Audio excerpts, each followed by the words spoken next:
One. Hello and welcome to Honey Badger Radio.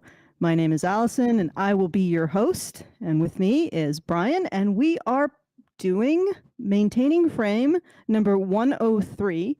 Why do we hate men who can't get laid? I probably should have led with that because that's like that's the hook, right? You know, why do we hate men who can't get laid? Like, I mean, they already can't get laid. Why do we add a proborum on top of that, like shaming and stigma? I mean, why don't we just chill with that and do what we did in the Middle Ages, which is sort of give the guys who maybe didn't want to be totally beholden to what, you know, women's mate selection, give them a place in the monastery and just let them hang out with other dudes brewing beer and thinking thoughts, you know? I think that worked. That worked for a while, but then we stopped doing it. All right. So before we begin, I shall do the things. We have started our monthly fundraiser, which is at feedthebadger.com/support. And I will endeavor to jiggle less because people were telling me that I'm moving my camera. And yeah, I'm just a really wiggly person. I wiggle a lot. I wiggle there, I wiggle here. But anyway, we are doing our monthly fundraiser at feedthebadger.com/support. If you'd like to make sure that we can continue to do this content, please go there and put a few shekels in the hat. $5, $10, every bit helps. And yeah, and if you want to send us a message at any point throughout the show, then you can do so at feedthebadger.com/justthetip. That's feedthebadger.com/justthetip. We get the full benefit of whatever funds you send, and you get the benefit of not sending them through YouTube's word sieve. Word wood chipper. How many comments could a woodchuck chuck if a woodchuck could chuck words? Comments, yeah. Well, YouTube's trying to find out. Oh, and I just dropped my glass of water all over everything. Oh boy. Well, we're off to a good start already. We're off to a great start. We had to have a technical difficulty. This was more like a liquid difficulty. But yeah, so why don't we take a look at the you want to do the survey study, or do you want me to pull up the BBC thing? Okay.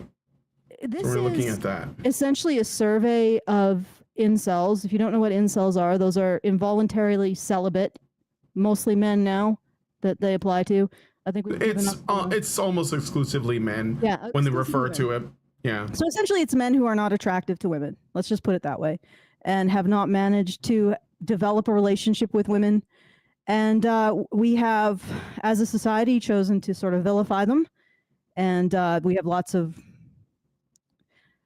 studies into why that we are justified in doing so. And this one actually looked at that, and it also looked at whether or not it is justified and what is actually happening with incels in order to get a better picture to maybe help them with their situation and so forth. So yeah, let's just bring up the tab and we'll take a look at that.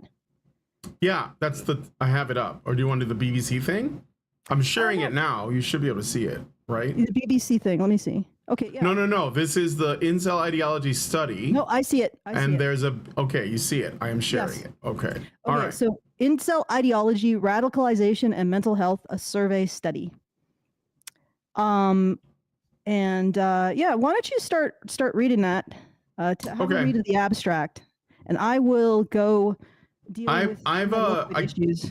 Yeah, go deal with your liquid issues. I did kind of like peruse this paper. It's it's not a difficult read, and I do have an idea of where they're coming from, but I'll read the abstract. Okay. Incels, involuntarily celibates, are an online community of men who feel disenfranchised because they are unable to find a romantic and sexual partner. Incels tend to blame society for placing too much value in physical appearance and for endowing women with too much power in mate selection, a grievance that sometimes translates into violent misogyny. Mass casualty incel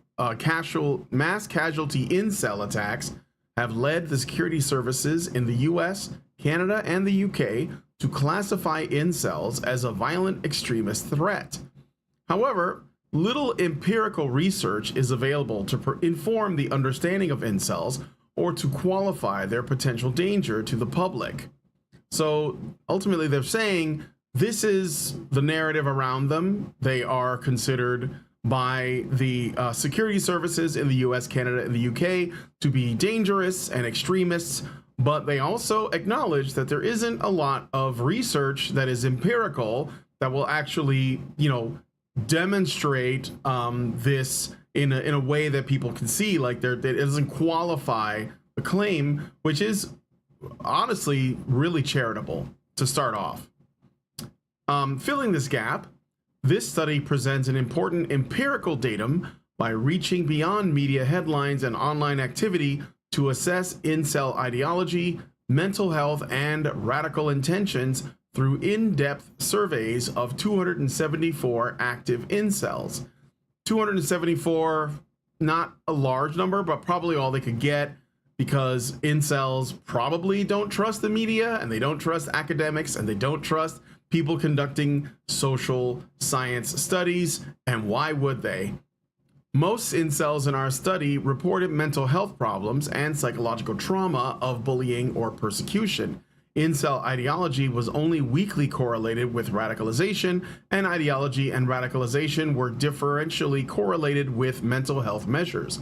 Most incels in the study rejected violence. The discussion considers implications of these findings for detection, policing, and non-criminal interventions focused on the incel community. So, is that the whole abstract? No, there's a little bit more. I'll read the rest. But did you hear what I said, Allison? Okay. Over recent years, a concern has increased for violence perpetrated. No, let me start over. Over recent years, concern has increased for violence perpetrated. Yeah, by involuntary celibates or incels, a misogynist subculture which exists almost entirely online and that has been linked to at least 4 mass murders in North America. Media and academic coverage of incels has focused on the violent few incel killers, while little is known about the majority of incels who have not acted violently. This skewed informational field creates a risk of conflating incel killers with incels more broadly, and in so doing, stigmatizing the incel community, creating grievances, and making the incel identity more appealing to those predisposed to violence. Exactly. I mean, look at this. A weak association between incels and radicalization. Isn't that surprising, considering how much crap they've been dealing with from the media, from academia, from the government, from these useless initiatives looking into them as terrorists? Like, they've been heavily stigmatized. They're dealing with being alienated and having social deficits in social interaction to begin with, and then they have to deal with a society that seems to want to marginalize them even further, and it's only weakly correlated with extremism. Like, could you imagine how little correlation there would be before this society-wide campaign to cast them as horribly violent criminals? You know what I mean? Yeah, I think that marginalizing them in order to try to encourage some small percentage to radicalize, I think that's the point, because we've always had men who have gone through a dry spell, right? Like, we've always had that. Men who couldn't find a woman, couldn't get laid, and they usually found a way to sort of cope with that. Either they became monastic, or they, focused on other goals and then attracted a partner anyway, or they leveled up or whatever. But like, we generally have always had it, and we've always found ways to cope. But now that there is, now that we have the internet and we have people who feel the need to police and monitor other people's behaviors, that is, I think it's on purpose. I mean, I've had BX on the channel before. She's talked at length about the ways that government does this, where they basically go into these online spaces, and not just the incel spaces. They go everywhere. They go on weightlifting forums. They go on, sports forums. They go on fantasy football. Wherever there's men, basically. Wherever there's men, there's the CIA, the FBI, and these other government NGOs, and they're there to watch them for trouble, because I think that they are threatened by the existence of men who think for themselves, and I think incels are just one, subset of that. And and yeah, there are people who are in there encouraging incels to be radicalized, and they encourage them to commit mass shootings. They encourage them to transition. They encourage them to commit suicide, whatever it is, to harass people, right? So yeah, it doesn't. I'm not surprised at all that the finding is that despite all of that, these guys remain non-radicalized, and they just kind of like, they're just sort of living, trying to cope. That's basically all it is. Basically, yeah, it's just doing their best, swirling, and doing their best. And I mean, really, that's the way it should have started from the beginning. All of this motivated reasoning in these ideological spheres, like it really distorts reality.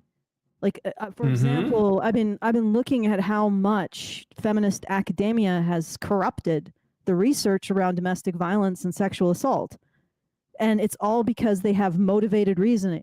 They have in these subjects, so they don't go with an eye of, okay, well, what is it? How do we understand this population with an open mind?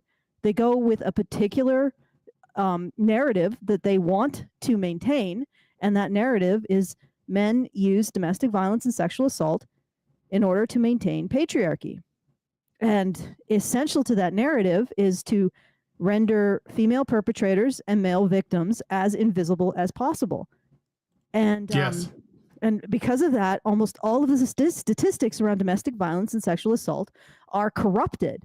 But when you have this kind of corrupted information about a problem, you're never going to fix it. You're never going to improve it. So they are literally sacrificing female victims.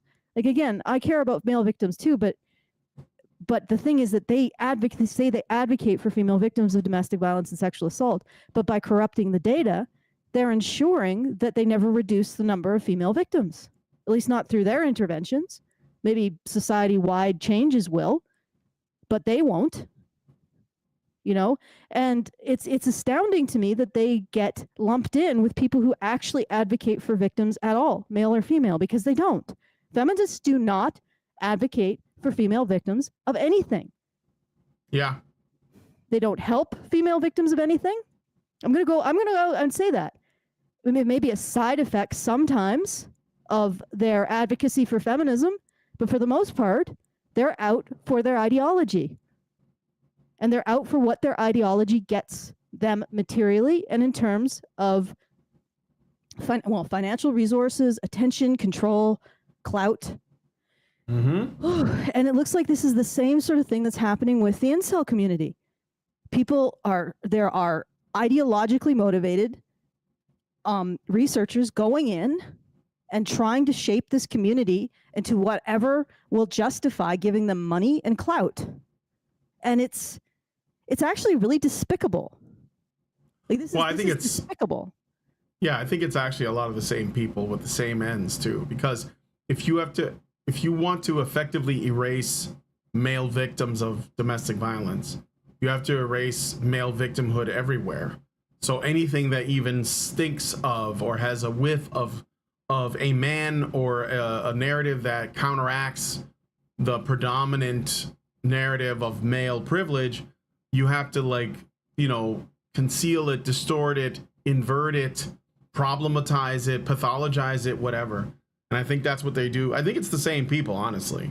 Or what I mean is, if there were concentric circles, there would be a lot of overlap between the same kind of, feminist activists or academics or policymakers or politicians that will, claim that domestic violence is a patriarchal woman's issue.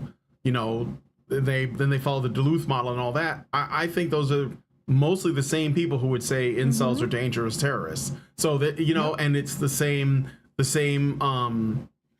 arms of the state and so on that are involved. So yeah, I don't think that's surprising at all.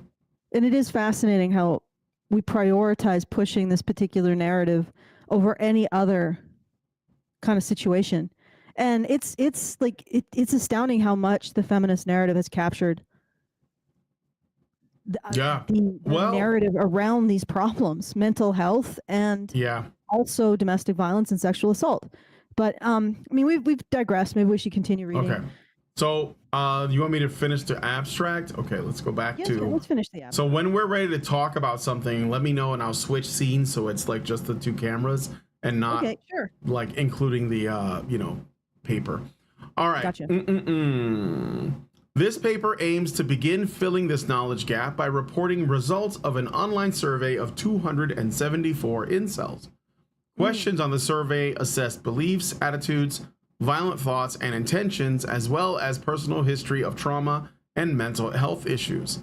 Below, we will briefly summarize what is presently known about incel violence, ideology, and subculture from mass media reports, as well as from academic research, identifying pertinent research directions before we will report on the study's methods or findings. So they're gonna give us some of essentially, this is what the media says incels are. This is what like the academic literature so far, if any, says so far. And after we present the narrative, because that's essentially what they're doing, we are going to talk about the study we did, our methodology, and our findings. So that makes sense? Yep. Now, I already mentioned this while you were cleaning. I don't know if you heard, but they have a survey of 274 incels. That sounds like a small sample, but I think that the reasoning is that I doubt that they were able to get more because incels are probably already extremely suspicious of like academics, people who are conducting studies and stuff, right? Yeah, that's true. However, I want to sort of lay something to rest. 240 sample, depending on how they are selected, can be representative. Like, yeah, I'm not trying to dismiss it. I'm about, just saying like it's not 1,000 sample size, but as long as the sampling is done impartially and isn't motivated. Like, for example, if you have like a feminist survey of 30 women in a women's shelter and they all say that when they hit, they were doing it defensively. Like basically what feminists do is they'll go to a woman's shelter, or they'll go to women who are currently trying to charge a man with domestic violence, and they'll ask that subset of women, when you hit your husband, why do you do it? And these women will say, of course, I do it for self-defense. And interestingly enough, they do have some samples of women who apparently they're the only ones hitting their men, and they're only ever doing it in self-defense. Isn't that fascinating? So that's a motivated sampling. Like that's you have it's not just self-selecting, it's selected by the researchers to get a particular result. But if you're not doing that, if you're taking more of a randomized sample of a population, this amount can be a fairly accurate representation. Okay, that's how statistic sampling works, Right, no, I know. I'm saying that for the people who are watching that might not know.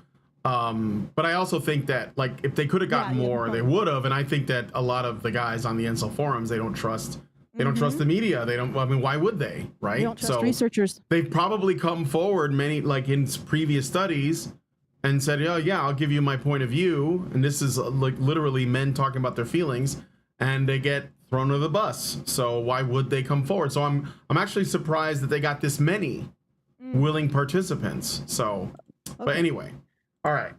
So do you want me to read through all of the like their examples? Because we know some of these guys. Like it's like Elliot Rodger, I'm actually more interested. Well, I mean, we could read through. We could skip through to the.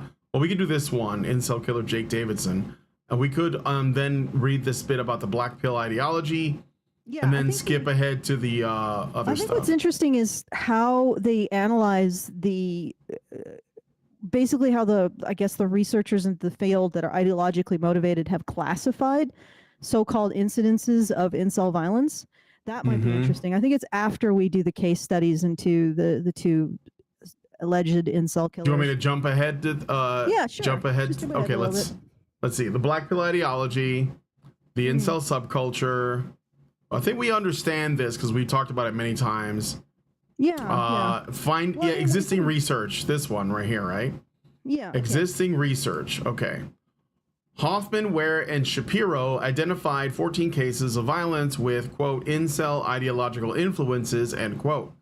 These were divided into 4 categories: clear incel motivated terrorist attacks, attacks with mixed motives that evidence incel ideological influences, attacks of targeted violence perpetuated by self-professed incels, and ex post facto inceldom, a category that includes individuals that, quote, could not have been part of online incel communities as their actions predate the advent of most online forums, end quote. Okay, I just want to point something out. All of this is essentially men being upset that they're not attractive, like, to women. Yeah. That's it. Like, in order to be classified as an incel, you can go on an internet forum and simply be upset about the fact that women want a slim, young, chiseled, athletic man, and just be upset about that. Like, I mean, if we use this category and then applied it to women, I'm sure that we would turn up a whole culture of terroristic, femcells, the fat phobic movements, the lookism movements. All of them are just basically complaining The body about not being positive attractive. movements. Body positivity. Like, literally, body positivity is the inverse of the incel movement, because they are saying that we are entitled to be seen as attractive, or we are entitled to being sexually desirable. It is what the media claims inceldom, the incel population is doing. Well, and that the incel population has no means to do it. Like, they don't have the ability to force women to find them attractive. They just don't. But the body positivity movement certainly does, because it can use all kinds of shaming tactics, stigmatization of people, destroying their careers. Like, they are actually weaponized. Weaponized unattractiveness. The body positivity movement is weaponized unattractiveness. Like, and nobody's calling them out. That's definitely an attitude of entitlement, because you don't have the right to destroy, well, I guess you do. I mean, your freedom of speech. But we really should reconsider a society in which women can destroy men simply because they don't find them sexually attractive. Like, they can destroy them socially. And that they're promoting this idea that it's immoral for women or for men to have standards. And on the other side, we have the incel forums, which are just sort of in their own little corner, bitching about the standards that women have. And yeah, there are incels that are exhaustingly, like, negative. Sure. But think about it. They're just in their forum upset over being unattractive. That's it. That's the line. Yep. Okay. All right. So, let's see. But who's violent? I'll go back to there's actually, where does the sentence start? Okay. Ex post facto inceldom, a category that includes individuals that could not have been part of online incel communities as their actions predate the advent of most online forums. So we're talking about men who have done these things before there was online incel forums, but whose violent acts nonetheless conform to the patterns of social isolation generally and rejection by women specifically that animated subsequent incel violence. Does that include, like, the Unabomber?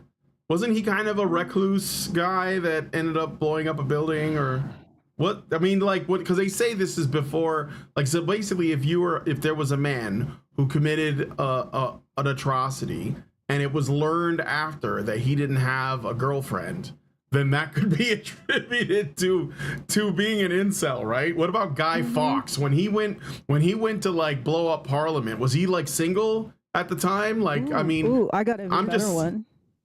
Yeah. Okay. Go ahead. Islamist terrorism. Yeah, Islamist terrorism is technically incel terrorism. There, go ahead. You guys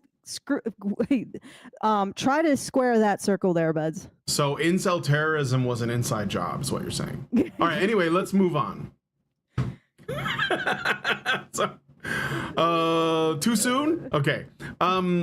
The authors concluded that although only a small number of incidents have been linked to this movement, the nature of discourse in the community makes it hard to tell which posts present a threat and which are just cathartic satire or false bravado.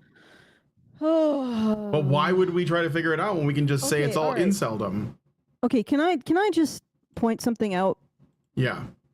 The common denominator here is social isolation, mental health issues, likely histories of abuse.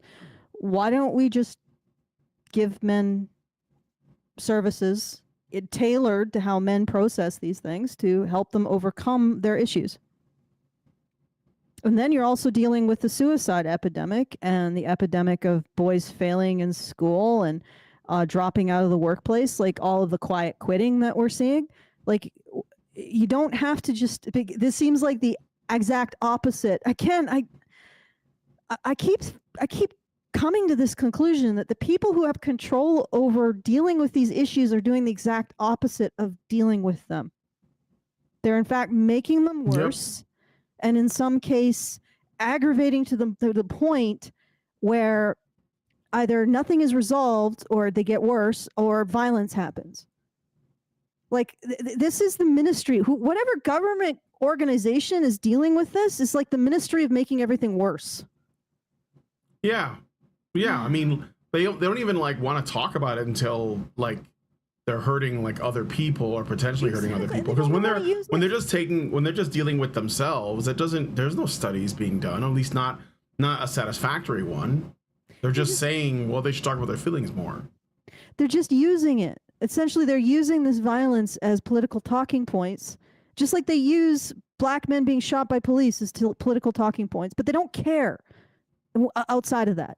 Like, nobody who used, for example, George Floyd as a political talking point gave a rat's ass about him while he was alive and slowly killing himself. Doing that thing men do that just, slowly not taking care of himself. Self-destructing in slow motion. Self-destructing. Nobody gave a rat's. None of them who made bank, millions of dollars off of his death, cared one whit about him while he was alive.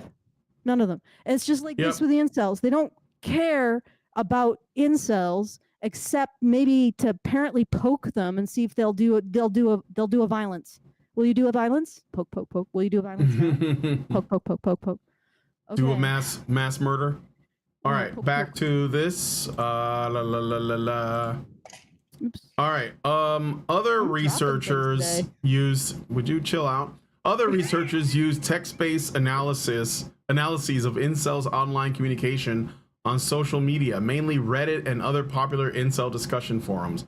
For example, in a thematic analysis of 77 posts from former incels on Reddit, Hintz and Baker 2021 showed that incel identity is linked with a physical appearance, disability, mental health issues, abuse at home, and personality issues, all of which were more prevalent than beliefs about masculinity, sex, and relationships. Yeah, these guys are suffering. Yeah, no shit.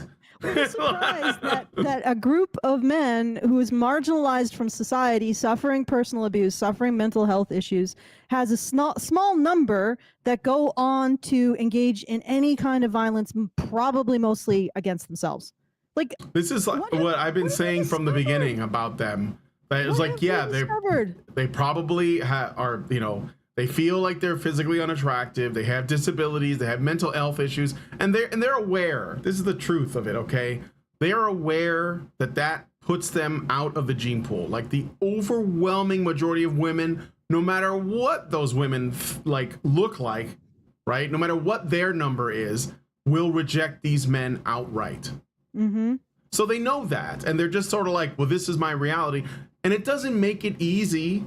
Because human beings crave connection with other human beings. So, and honestly, the pool of incels is getting larger. To be fair. Well, that's because what women are finding permissible is shrinking at a rapid rate. Like, there's plenty of women who know they're in harems and they are okay with it because they believe they're with a high value man, and that's their words, not mine. Yeah, and like the standards that women have again are, and you know what? I don't even think they're driven by a personal sense of self. Like if you are a woman, you know what you like, you have your hobbies, you have your interests, right? And you're interested in maybe sharing them with a man, or you have your virtues, whatever. You have an idea or a plan or something. That's not that isn't what I'm talking about. But what's going on is that women are competing with each other over the men that they get. And the problem with the average man is that he is not capable of making the average woman's friends jealous. Thus, Yep. it's getting fewer and fewer relationships on a level of the average. And it's because nothing really to do necessarily with a problem with men being attractive or anything like that. But and not really about women's standards for men. It's really about women's relationships to each other and their toxic levels of competition with each other.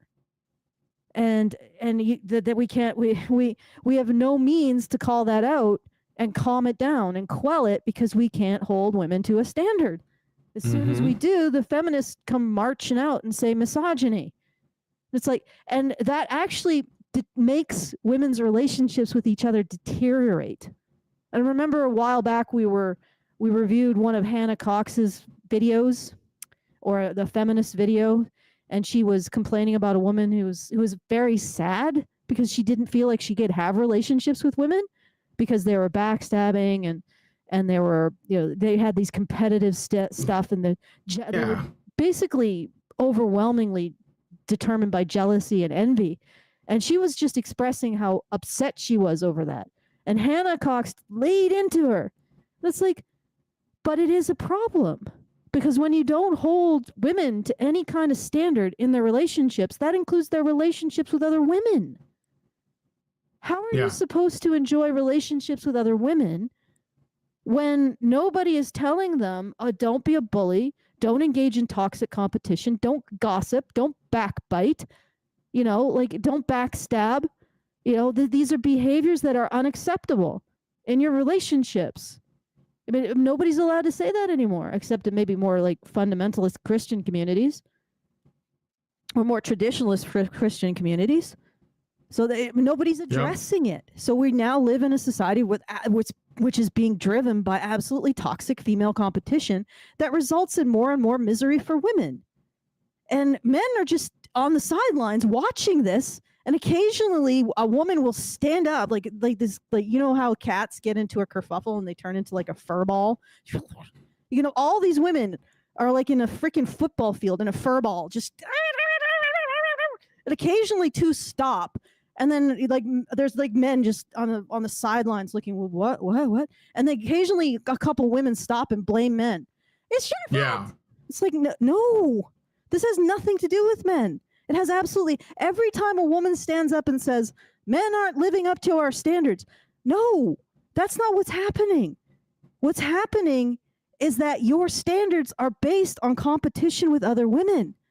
And an average man by definition, cannot live up to the standard of making your friends jealous because he's average. There's a lot of average men. Like, you might say it's the majority. It's the majority. It's the bell curve. Yeah. Yeah. So you need, anyway, so it's just, you don't even see like the whole kerfuffle around trans women is basically that.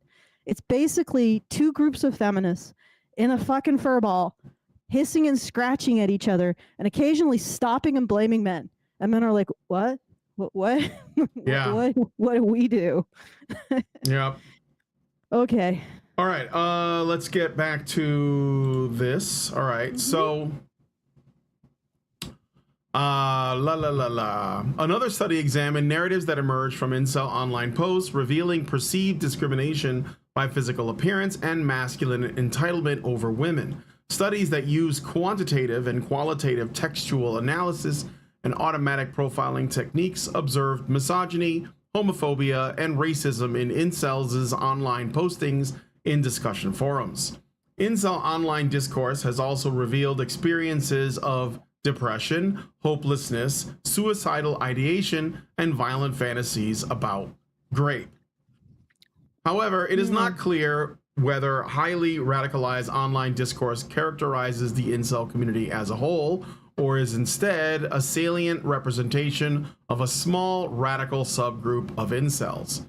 Indeed, Jackie et al. 2019 found that only a small subset of incel forum users, about 10%, were responsible for most of the hateful content.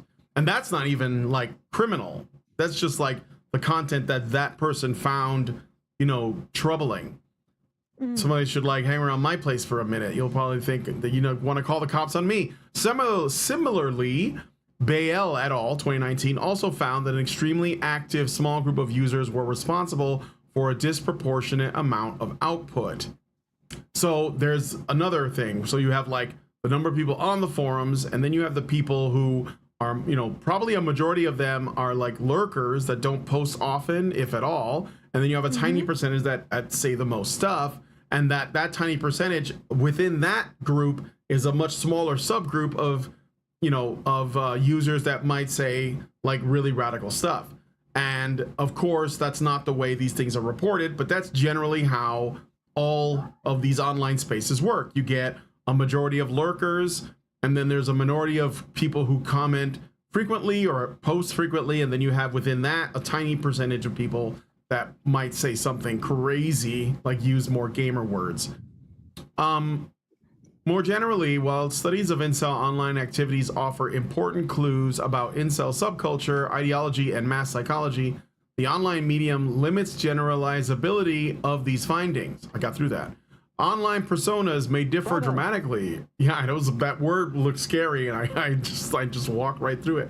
Online personas may differ dramatically from online attitudes or offline attitudes, beliefs, and behaviors. That's also true. So estimating real world danger from incel community from their online activity is not straightforward for two reasons. First, online expression can only capture radical attitudes, which predict less than 1% of radical action. So radical attitudes do not lead to radical action. It's apparently less than 1%. Second, the most violent actors in a radical group tend to behave differently online than the rest of the group, or online. Violent members of right-wing extremist movements were less prolific posters online than their non-violent counterparts. So yeah, I mean, basically the dangerous people are probably the lurkers. So those of you who are lurking in our chat right now and not posting, I'm watching you. Actually, no, but the CIA is. Hello, CIA. Hello, FBI. Welcome to the stream. All right. Got a country to destabilize. This study, therefore. Oh, sorry. Go ahead. Maybe the CIA are the extremists. Actually, a lot of times they are.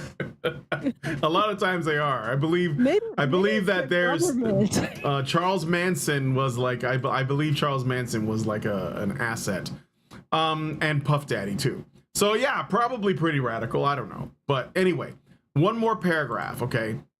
At least in this section. This study, therefore, offers an important empirical datum by reaching beyond the potentially misleading online activity to empirically connect incel ideology and mental health with radical ideas and intentions through in-depth surveys of 274 active incels in one of the most populous incel online discussion forums. So now they're going to get into the methods and their results. This is the actual study that they did. And I gotta say, so I did kind of peruse this earlier, so I had some time, and I think that this is a step in the right direction. I'm not gonna say it's great, but I'm gonna say it's a step in the right direction. It seems to be like that the people who did this are actually trying to like see what the real, like what's really going on and what the real risk is. I don't know that they have all. I think the only thing they offer ultimately is that you know, maybe you guys are making a mountain out of a molehill, like people like Laura Bates, who wrote a whole book about this, right? Is that her name, Laura Bates? She went there. Okay, so yeah, she was a woman in her 30s who posed as an underage boy. Yeah, she posed as underage boys. Way No, they were just like, oh, good spy work. Okay. Methods. This study is the product of several years of collaboration between the US-based counter-radicalization program Light Upon Light, founded by Jesse Morton and dedicated to preventing and countering all forms of violent extremism, Incels.co, the most active incel-related online discussion forum, and Nama Cates, producer of the Incel podcast. So Nama Cates gets named here, which is interesting. Unfortunately, Nama had, I don't know, some kind of break, and she is not on the internet anymore, and I hope that she recovers. But it is promising that they went to her, because I think that overall she was pretty fair to the incels as members of that community.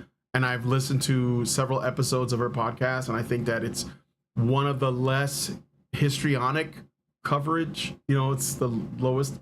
Anyway, so I got a super chat. I'm gonna put it on screen really quick. So yeah, super chat from Pire N, and they say for 200 sex. Hey, I didn't consent to this sex. No, what's SEK get Coronas, I think. Anyway, I think so. I think SEK is what it is. I think it's Coronas, but I could be wrong. SEK. Pire N says you are doing a valuable contribution to society with these podcasts that highlight the problems. Yeah, I thought so. That I'll read again. You are doing a valuable contribution to society with these podcasts that highlight the problems within the dating market. I'll happily feed the badgers and give my take on the subject as a comment when the show is done. Thank you, Pire. Yeah. Appreciate okay. it. Well, they're Swedish crowns. Swedish crowns is what he says. Okay. Everybody, if you want to send a message, the very best way to send a message is feedthebadger.com/justthetip, because we get the full benefit of whatever you send. YouTube just keeps taking more. It's very not great. You get the benefit of sending us a message with a little bit more space, just to mystify us, bedazzle us with your textual wit, and you don't have to send it through YouTube's comment enhancement system. So feedthebadger.com/justthetip. And again, you can do it after the show as well, to just tell us we're not screaming into the void. And like this individual has, I won't attempt his name because it's Swedish. But thank you again for supporting us. All right, shall we continue? Yes, let us get back to this. So researchers at Light Upon Light designed a comprehensive 68-question survey, which included quantitative multiple choice Likert scale and checklists, and short form open-ended qualitative questions. An informed consent explained the survey's purpose, emphasizing anonymity and warning that some of the questions may cause psychological distress. Participants were advised that they could elect not to answer a question and or drop out of the survey participation at any time.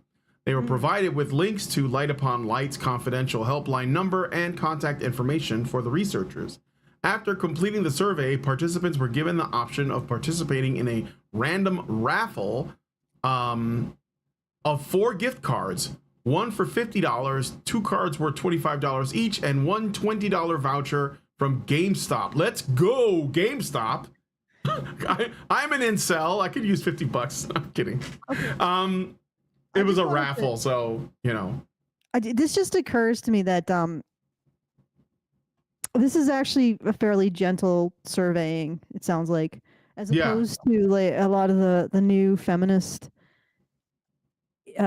interview surveys of people who have experienced domestic assault or sexual violence, in which they apparently are just asking more and more intrusive questions in order to get what they want, you know, which it's actually really disturbing to watch. So essentially on a feminist survey, you can't just say, yes, I was a victim of sexual assault. Now they're like, but, look, imagine back to all of the experience of sexual assault that you've had in the past year or 5 years. Could you please describe them in excruciating detail? And also please relive the experience of what their effect was on you. And we want to know you to detail all of that as well. And give us a number a number, like we want a specific number. You can include acts of groping as like a 0.5% rape point, and it's like goes on and on and on and on. And you know why they're doing that? They're doing it in order to minimize men, because men it's hard enough for a guy to say, yes, I was raped, or yes, I was sexually assaulted, or yes, I was forced into having sex. It's hard enough, but then to start to, could you detail every single instance in the last 5 years? Could you give me an approximate number? Could you tell me the exact emotional fallout that you experienced? Please tell us how weak and ineffectual and vulnerable you were. It made you feel. And men are like, clam up. And they also drop. Like, because it's just too much.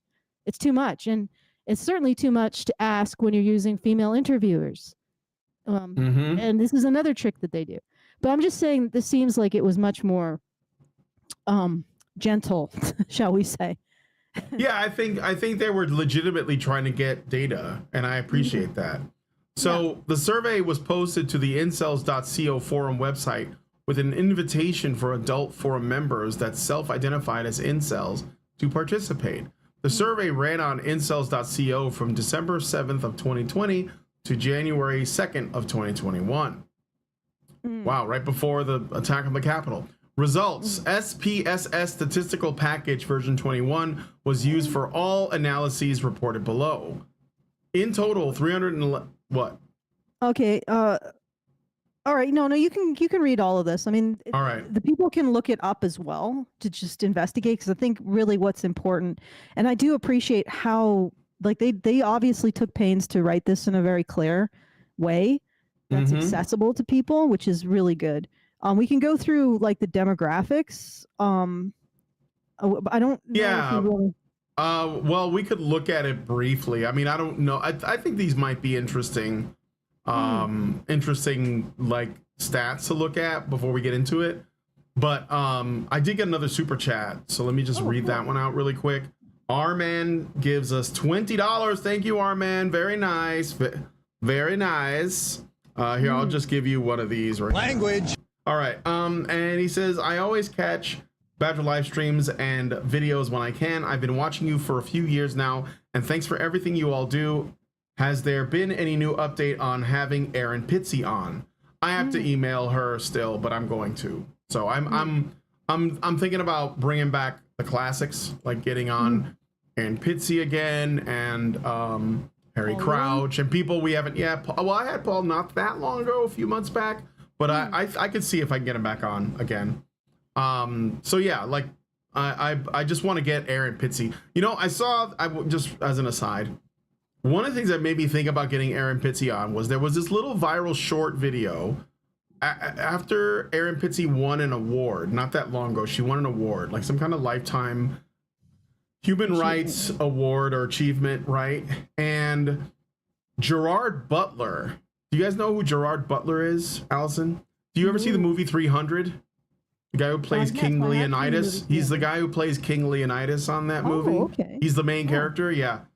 He made a video that was like a personal congratulations to Erin Pitsy. Wow. And that that he like had some personal relationship with her when he was young. And so I thought it was super fascinating. And I wanted to ask Erin Pitsy about the story of Gerard Butler, because I don't know, maybe she doesn't know that he's like a movie star. And she was just like, yeah, you know, I knew him when he was like basically a young man. So I thought it was super interesting. Yeah. Because like, you know, you forget how small England is, like, well, the you know, Britain is as a place. Because you don't run into anybody in America. I don't run into anybody. Anyway, so thank you for the super chow. Yes, but I am going to try and get her on. And then I got another super chat. Sorry, I got a couple super chats, actually. One from D503 who gives us 50 MX. Not sure what the MX is. Probably Mexican. And says Mexican pesos. Probably. Yeah, maybe. I don't know. I'll just say that. And says MXN. So yeah, MX as the currency. You should invite Aiden Paladin to discuss this kind of stuff. She has always talked good about you. She probably will be happy to join. Well, we used to have her on all the time. I just It's I just kind of, coordination. but you know what? I did. It's funny you mentioned it. I did send her a DM like yesterday, and she replied and said hello. And I said I want to talk to you about something because there is a study that I want her to look at, but it's a different one that I thought she'd be really interested in. Oh, it was the thing that we've been talking about, the girl boss thing. Oh, yes. And I thought she should go through that and take a look at it. So yes, she should look at the millennial shift and do her yeah, the in-depth millennial analysis. shift. Yeah. So anyway, but thank you, D503. Yes, Aiden Paladin is a friend of the channel. I haven't had her on in a while, but Teal Deer's another one. I mean, Teal Deer, yes, it's we have this thing, okay? I don't know what it is, but this channel remains tiny, and I always wanted it to become bigger, and I know that it can. I think that the content is good, but for some reason, we end up being this bridge for other people. So she's my primary example, but not the only one. Carl too, Sargon. Yeah, but we had when he was at 20,000 K. Yeah, subs. And now he's got his own media company, we had him Blair White when she had like 1,200 subs on her tiny little channel, and we only had her on because she was friends with another transgender person, Theron Meyer, and I had them both on together, and we had Blair White a couple of times, and now Blair White is massive. She's like hanging out with Roseanne Barr, and like going on. She's in music videos with like Tom McDonald and other people, and I'm like, wow, congratulations, like real happy for you. Like but yeah, I don't know. We're the hidden. It's like the Midas touch, but we can't touch ourselves. So yeah, I mean, we can't. Well, that's onism. Probably right? shouldn't do it. Yeah, that's on us. Against it. It's against the rules. It's against the rules. But anyway, yeah, I'm happy to get Aiden back on as well. I think it's partially like we have a lot of different voices, and also we tend to do more esoteric subjects, and I think that again, I think that people underestimate the difficulty of recognizing, men's vulnerabilities and the things that women have control over. Like neither men nor women really want to have that conversation because it's embarrassing to women because they have to take responsibility. And I think women really struggle. Like a lot of women really struggle with this idea that this is a behavior. It is not you. It is something you are doing. For sure. You can separate the two things and you can cease the behavior. You can have control over the behavior. And I think that people are becoming more people are becoming more receptive to this conversation though. Yeah, but because like Pearl is a good example. She's had Paul on a number of times and those videos are blowing up. I think that it's becoming way more mainstream than it was like when I started doing this. Yeah. But again, I still think it's like that difficulty around getting women to understand that their behaviors aren't destiny. They can take control of them and change them. And then getting men to understand that or accept or be okay with, that this perception that if you recognize how women affect you, if you are vulnerable in that way, you cease to be attractive to women, which is not wrong. Like that's not the case. Like as we found out with the ick list, any kind of excessive emotional response or failure or not being perfect seems to give women the ick. But at the same time is that this whole dynamic is constructing a barrier between men and women, and if we don't address it, the barrier remains. Okay. Yeah, I don't think it's impossible. I guess it starts with like I think that we sell like the packaging. So we have yes, the message is we don't have to compromise that at all, but we make the packaging more appealing, people are more likely to open it. But anyway, I got one more super chat. Our man gives us $5 and says, "Do you think you get Janice Fiamengo on the show as a guest?" Yes, I've already reached out to Janice as well. I've had Janice on many times, but I'm trying to get her back on again. But I have a specific subject because I don't want to just bring people on and just be like, "Hey, so how's the weather in Ottawa?" Like I'd rather have something to talk about. So with Janice, I want to talk a little bit about these kind of like post feminist, like proto-feminist writers the romantic era and stuff that was kind of going on, because I think there's a relationship there, and I think I'd like to know what she thinks about it, because her whole thing was literature, right? That was what she talked about. So, and she's a great writer. I love it. I love Janice. But anyway, so that's it for the super chats. Let me just make sure I didn't miss any Rumble rants or super chows. No. All right, so we're gonna move on to the next story. I mean, I'm sorry, that was from the news show. We're gonna move on into this study and read some more. So let's look at the demographics, because I think this is important too, because I don't know what it's gonna say. I haven't even read it.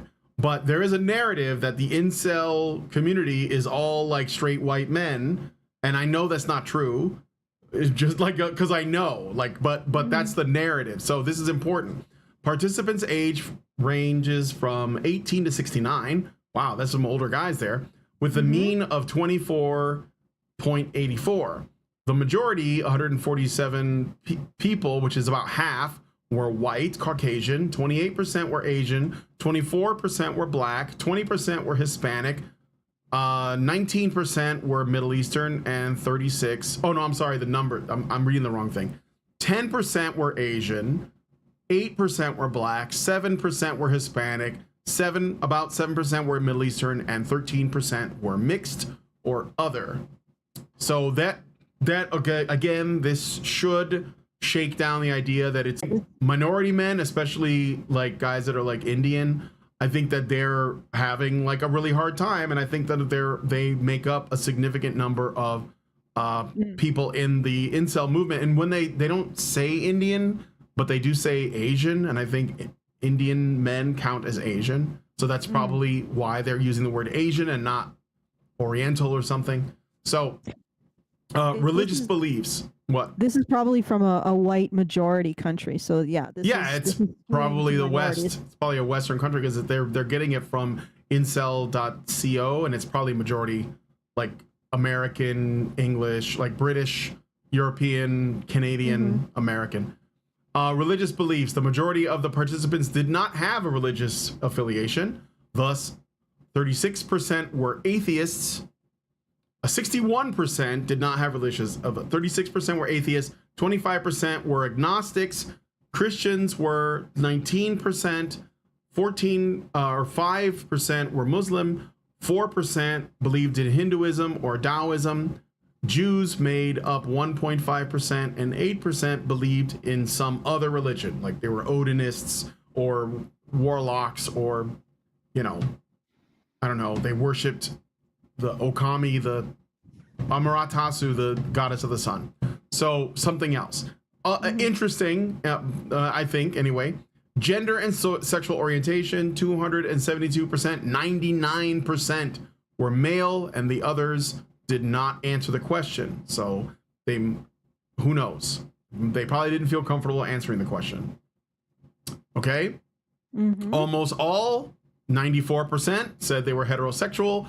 13 participants, 5%, said they were bisexual, and 0.4% were homosexual, and 2% said other. It's another thing that is worth pointing out. Now, obviously, it's going to be mostly straight people, because the issue seems to me is not being attracted to women. Yes, not being attracted to women. So that's it. All right. I don't know. Do you want to do the education too? I think the mental health is important. Let me be able to read something. So I'll read the education one. Yeah, go ahead. Education. 31 participants, 11% received some high school instruction. 80 participants, 29% received a high school diploma or equivalent. 23% took some college classes. 8% received a 2-year college degree. 21% graduated from a 4-year college with a bachelor's degree. 6% received a graduate or professional degree. Finally, 4% took some graduate courses. So they're not completely 2%. uneducated. 2%. No. I mean, like a minority. It's not that. Okay. Mental health. Several questions of the survey asked about mental health. Some of these focused on self-reported symptoms of psychological problems, while others asked about diagnosed psychopathology. Participants were asked to respond using a 5-point Likert scale, 1 not at all to 5 very much. And then it would ask questions like, how intensely do you experience depression, anxiety, or autism spectrum traits? Nearly all participants, 95%, experienced some depression, responding above 1 on the 5-point Likert scale.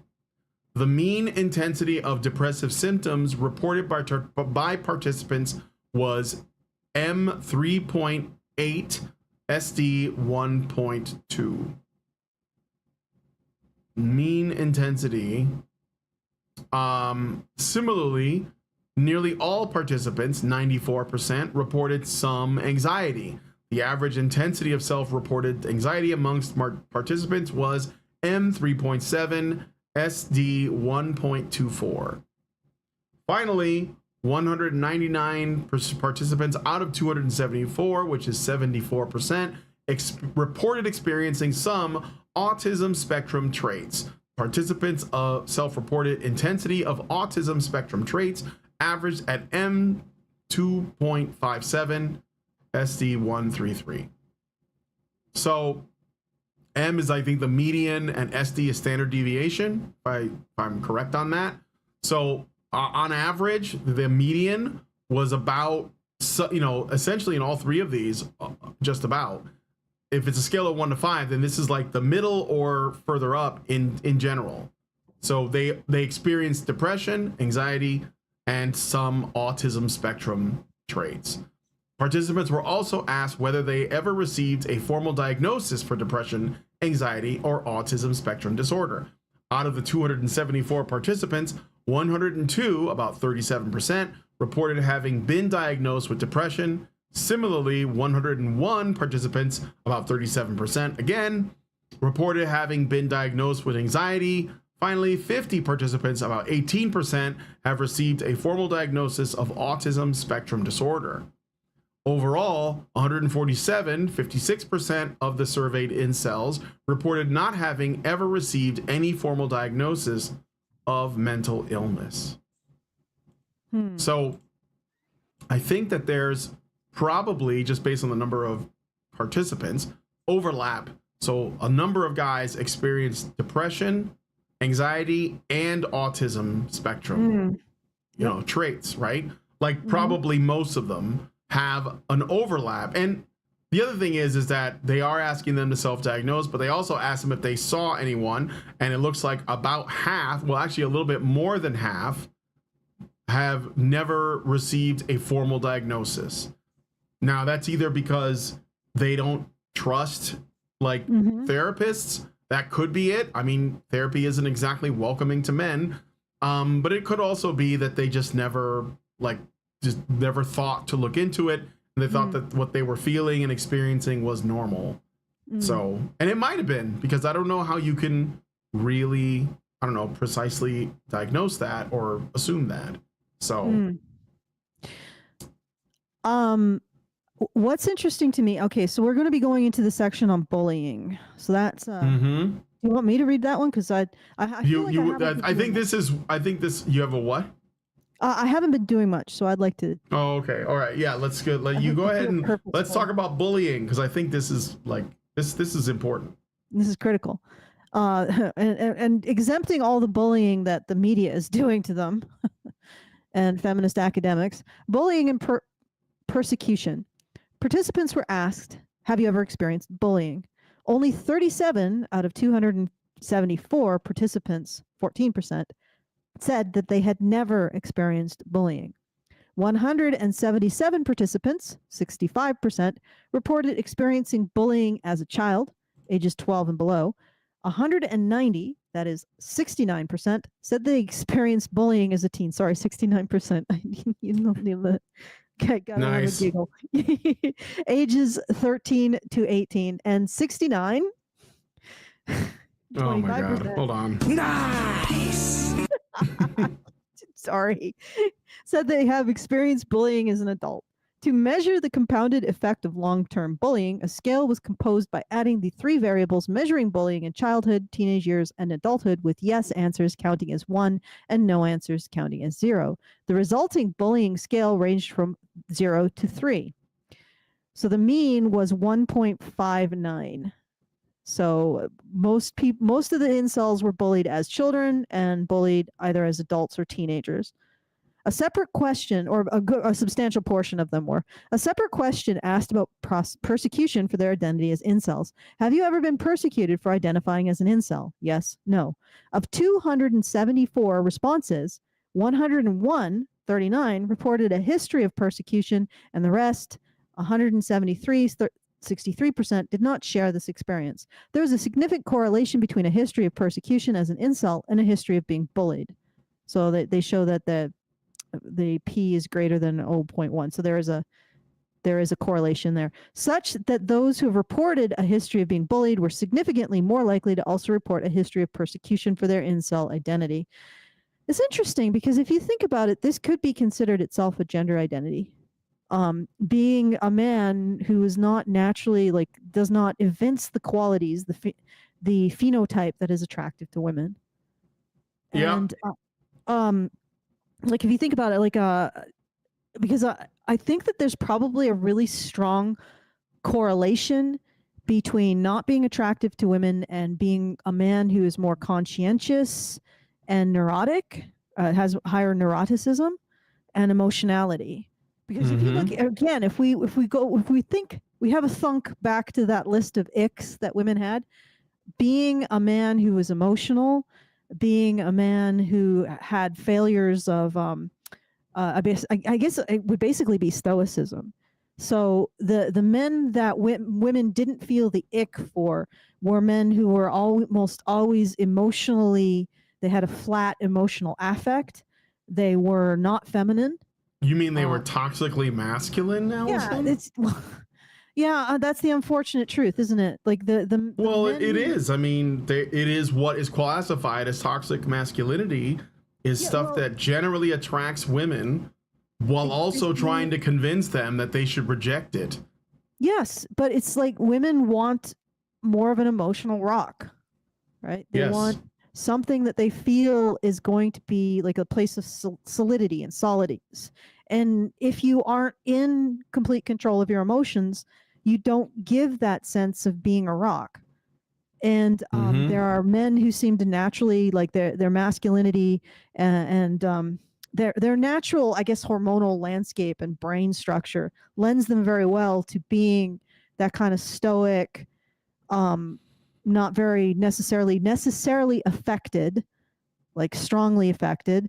I mean, because what were the things that caused the ick? Being excited to see your girlfriend, having an umbrella, falling down, any kind of joy, like yeah, like so. But like, I think most men are actually less emotional, like at least their emotions are less volatile than women. And I think it actually, it's not that men's emotions are less volatile. It's that they express them physically more, I think. Yeah. And so it's a different kind of expression. And women are attracted to that because, well, we are sort of a dimorphic species, and we did sort of evolve to have traits that are complementary. I know that this is completely unacceptable.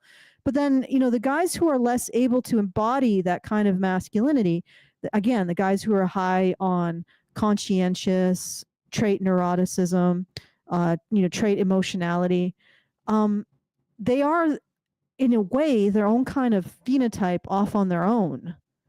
And it's interesting how you could consider them to be their own little subcategory of masculinity. I don't know if they want to. That isn't as attractive to women, and yet we are persecuting them. And we're literally persecuting those men who aren't expressing the so-called toxic masculinity that feminists. And there was another, this is not the study that we're covering today. This is another study that I've read that showed that incels actually have less misogynistic, quote unquote, attitudes towards women than men who are banging the babes, shall we say, and that's really interesting too. So the landscape of the incel is a man who's sensitive, who maybe has some emotional reactivity because he's experienced abuse and bullying. He is maybe a little more neurotic and risk adverse. He's more conscientious, much more of an interior world. So he's sort of like a sensitive, introspective, artistic, more feminine type. And again, the average woman not attracted to that. And we aren't allowed to recognize that and say, well, this is a mismatch. It's a bit of a mismatch. And in some cases, in some societies, maybe we encouraged men to overcome that and to embody more of their like build up their more masculine qualities in order to become more attractive. In some cases, maybe we gave them a purpose outside of being attractive to women. But you know, so I'm just pointing this out, that this sounds like it could be considered to be its own subcategory, its own phenotype of masculinity. Yeah. And unfortunately for the average woman, it's less attractive. You know? Yeah. And I don't think it helps anybody to just persecute them for being seen as unattractive to women, persecute them for having traits that generally make them less attractive to women, and then say, well, and then to turn around and say, oh, the toxic masculinity, which women do find more attractive. You know, that's it's just a mess. Like, well, it's all masculinity at the end of the day. So they hate all of it. They do. Like, the thing is that let's say toxically, according to feminist conjecture, toxically masculine men are already attractive to the average woman, the normie woman. So feminists have to propagandize those women to disliking those men. But this incel man, they don't have to propagandize them as anything except dangerous, you know, like in terms of their ability to violently outburst because they feel entitled to women's bodies. But they don't have to necessarily convince women that they're unattractive because those women already find them unattractive. So there's like an effort to problematize and pathologize men regardless of whether they are more of like the, you know, toxically masculine type or the incel type, and all the men in between that are just sort of normal men. They problematize all of them. They just have different propaganda to do it. And in terms of what women actually are attracted to, half of that, or at least like a significant number of those men, are already out of, you know, they're already invisible to them. They're already not people, right? That would be like the below whatever their idea of average is, which is like the majority of men.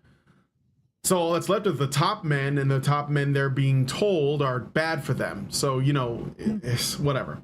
Anyway, like I said, it's a pretzel, but something occurred to me. But it's to keep women from wanting to get with men, period. Like there's just a number of things got work at once.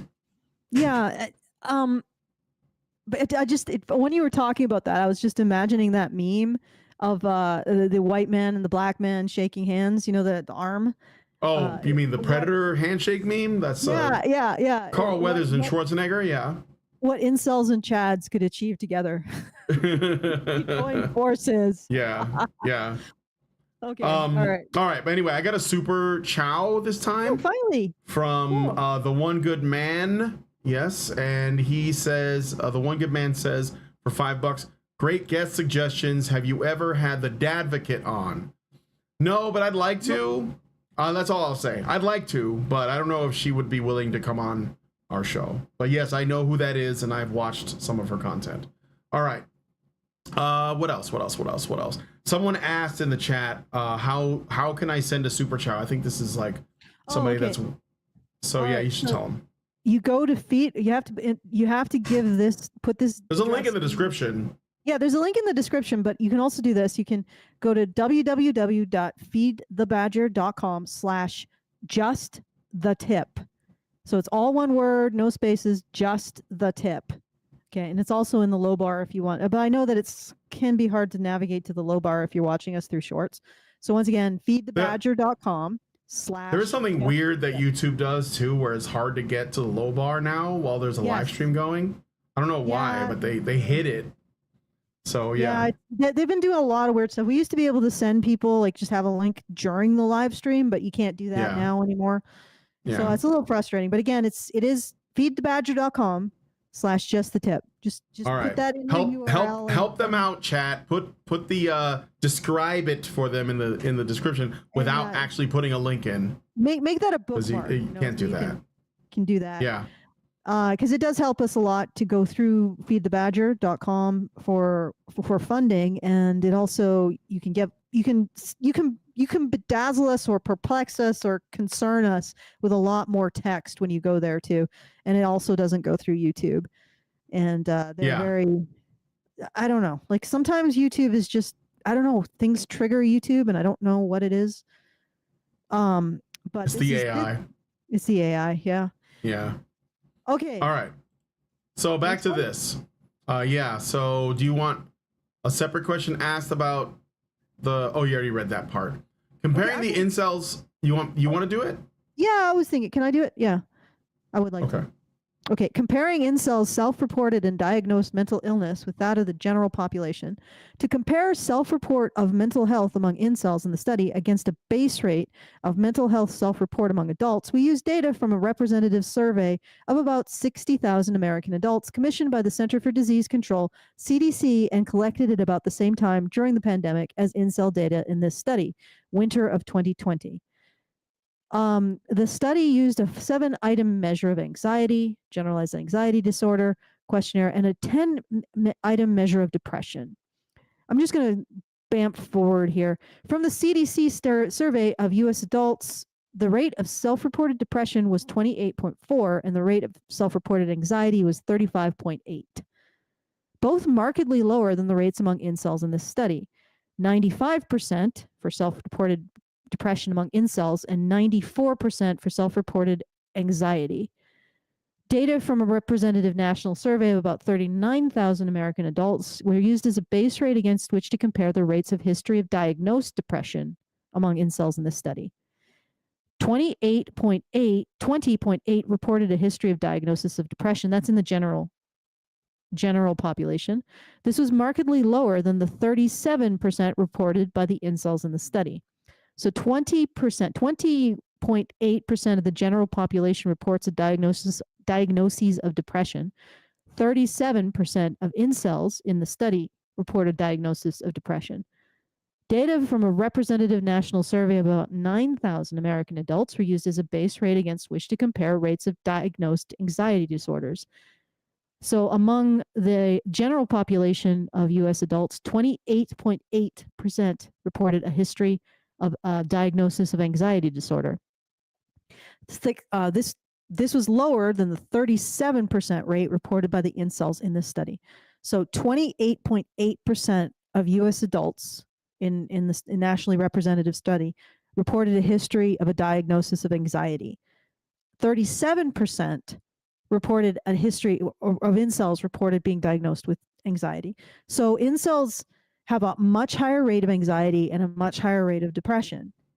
According to the CDC, rates of self-reported diagnosed autism in U.S. adults are not available due to a lack of existing surveillance systems to monitor the prevalence.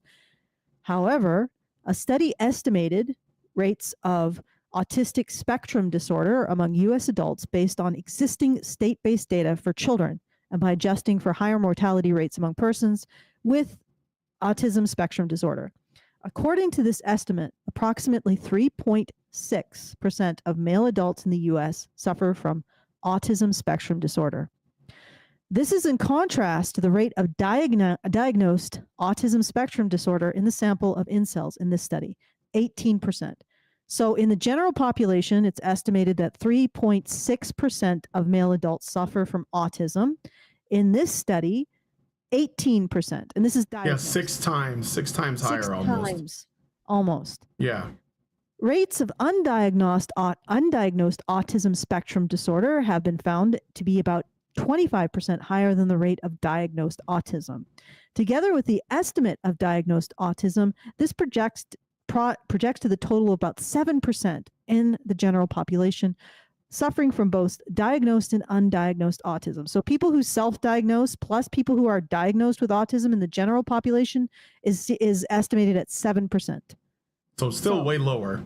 This was also lower than the rate of self-reported autistic symptoms at 74% in this is also lower than the rate of self-reported in incels. So from what I'm reading, 7% of the general population suffers from both diagnosed and undiagnosed autism spectrum disorder. 74% of the incel population suffers from self-reported autism spectrum disorder, and an additional 18% from diagnosed. So we're looking at, let's see, 92% in total. So high rates of autism among incels. Okay, and yeah, so it's almost like they're probably of the general population, they're probably a significant number of the people that are autistic in the general population. So we're getting sort of a real strong picture of what incels are dealing with. Autism has social deficits, so problems with reading social cues and that kind of stuff. Depression and anxiety suggests more neuroticism, more emotionality. So we're hitting right in the area that when we went through that list of women would be termed the ick, right? Yeah. All right, so shall I continue? You want me to, okay, we're looking at figures now. You want to look at the figures? Yeah, we can take So this is basically just graphs for, this is just graphs for this. So self-reported diagnosed depression, anxiety, and ASD amongst incels versus US adults. So the orange bar is the general population. The blue bar is incels. As you can see, self-reported depression way up here, self-reported anxiety, self-reported autism, and you compare that to the general population. And there you go. And by the way, women are also dealing with a lot of depression, and they're, I think some crazy percentage of women are on different medications to like address that. But we have an outpouring of sympathy for that. We want to take care of them. We want to fund it. We want to talk about it. We want to help them. But I guess when men do and they give women the ick, they end up in the incel box. Although, again, I think that this study is not, I think they're really being or attempting to be very fair. So this isn't really criticism of this. Yeah, no. Also, I would say that when women have needs, it doesn't compromise their attractiveness. Yeah. And in fact, it can enhance it, which is why I think a lot of women give the impression of being a hot mess. Because that itself seems to be attractive. I'm such a train wreck. Oh my God. What is the thing they love to do? Save me. Yeah. Like Harley Quinn is so me. Is that so me, guys? So it does like being a woman who needs to be saved is attractive. For sure. That's an effect. And unfortunately, the case is not for men. It's not the same. Like, I don't know. We're not in an era where these kinds of disconnects between men and women are being like we're trying to get our people over them, like and through them and get men and women together. We're in an era where we're doing the exact opposite, which is exasperating. Well, it is exasperating, but it's also exacerbating everything. Okay, I think we should go into the psychotherapy because I think that's all right. Psychotherapy use and effectiveness. You want me to do it? Actually, you know what? Let's save that for last because I think that is an interesting place to sort of build to what actually helps the situation for incels. Oh yeah. So let's save that section for last and skip it and go to incel ideology, radical attitude, radical attitude and radical intentions. Okay. I'll do this one. Sure. All right. Questions about the black pill included the following 5 statements, with respondents asked to answer whether they agree with them in a yes or no format. Do you believe in the black pill? Black pill is objective. Black pill is true. Black pill is comforting. Black pill is refreshing, with yes coded as 1 and no coded as 0. These variables were analyzed together as a scale. The 5-item scale had adequate reliability. Cronbach's alpha equals 0.80. The 5 items were added to comprise a measure of endorsement of the black pill ideology. The resulting variable, black pill endorsement, had a minimum of 1 and a maximum of 5. Another set of questions assessed beliefs about the necessity conditions to qualify as part of the incel community. In order for someone to claim they are an incel, they must be ... These questions were scored true or false and included the following: male, heterosexual, over 18, a virgin, physically unattractive, not have kissed another person for at least a certain number of time or amount of time, example 6 months, have not had sex in at least some time, example 6 months, be an outcast of society, a sufferer, and believe in the black pill, with true being coded as 1 and false coded as 0. These 9 variables were analyzed as a scale, Cronbach's alpha equals 8.3, and added to comprise a measure of entry costs into the incel community. The resulting variable, high entry cost, had a minimum of 1 and a maximum of 9. So they're going through the thing, but I think we should like know what the questions are so we get a sense of how they came up with their numbers. 3 questions scored on a 5-point Likert scale, with 1 being not at all and 5 being very much, asked about attitudes towards incel violence. Questions like, or statements like, I admire Elliot Rodger for his Santa Barbara attack. I admire Alec Manassian for his Toronto attack. I admire Chris Harper Messer for his Portland attack. Additionally, 3 questions assess radicalization in intention by asking about willingness to act violently. These were also scored on a 5-point Likert scale, with 1 being not at all and 5 being very much. And these were some of the example questions or statements. I would rape if I could get away with it. Had a mean of 1.78, so not super popular. It seems like it's on the lower end. I sometimes entertain thoughts of violence. Had a mean of 2.4. How dangerous do you believe yourself to be, specifically as a result of being an incel? Had a mean of 1.67. In order to better understand the relationship between incel ideology, radical attitudes, and radical intentions among incels, the following items were factor analyzed: black pill endorsement, high entry costs, admire Rodger, admire Manassian, admire Messer, would rape, violent thought, and dangerous self. So, before we get into the next bit, I did get a big Super Chow. So I'm going to read it really quick. I got a Super Chow from D503, who gives us $5 and says, do you think you can check the issue of feminicides in Mexico? We are having 50,000 murders every year. 95% are young men, but the media pushes the narrative that women are more affected. The push of feminism is so terrible that last elections we had 2 horrible women as candidates for presidency, and of course, the little hat one won. The country is falling apart. The narco controls everything. We had 50 plus candidates murdered in the last elections. It's very, very sad. Well, thank you for the Super Chow. Yeah, we discussed that briefly when we talked about House of Dragons. I know that's a real weird sort of tangent, but yeah, a little bit. There were all these assassinations, really messed up.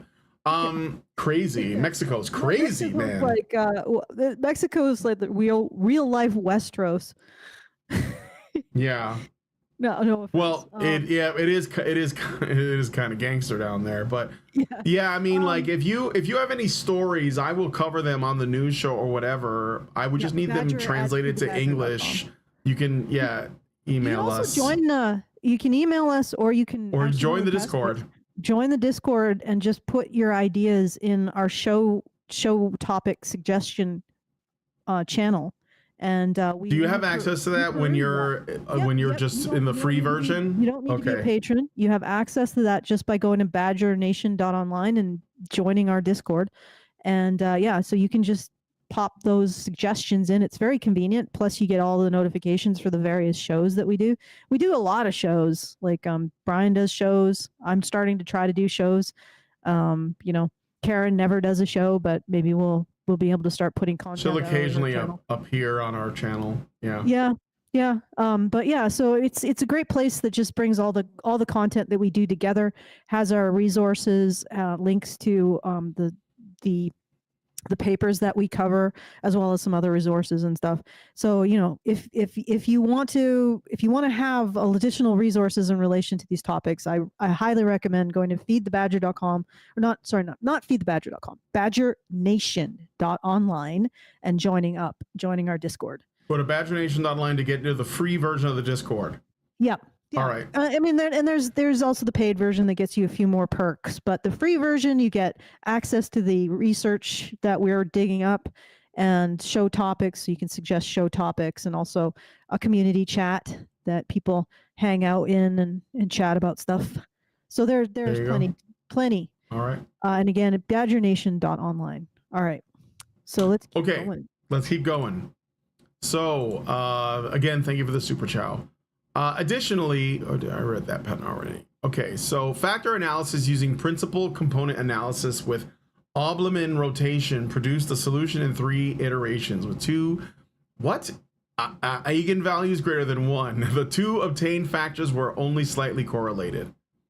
One factor contained the 2 questions assessing incel ideology, black pill indoors, and high entry cost. The second factor contained the 6 questions assessing radical attitudes and intentions.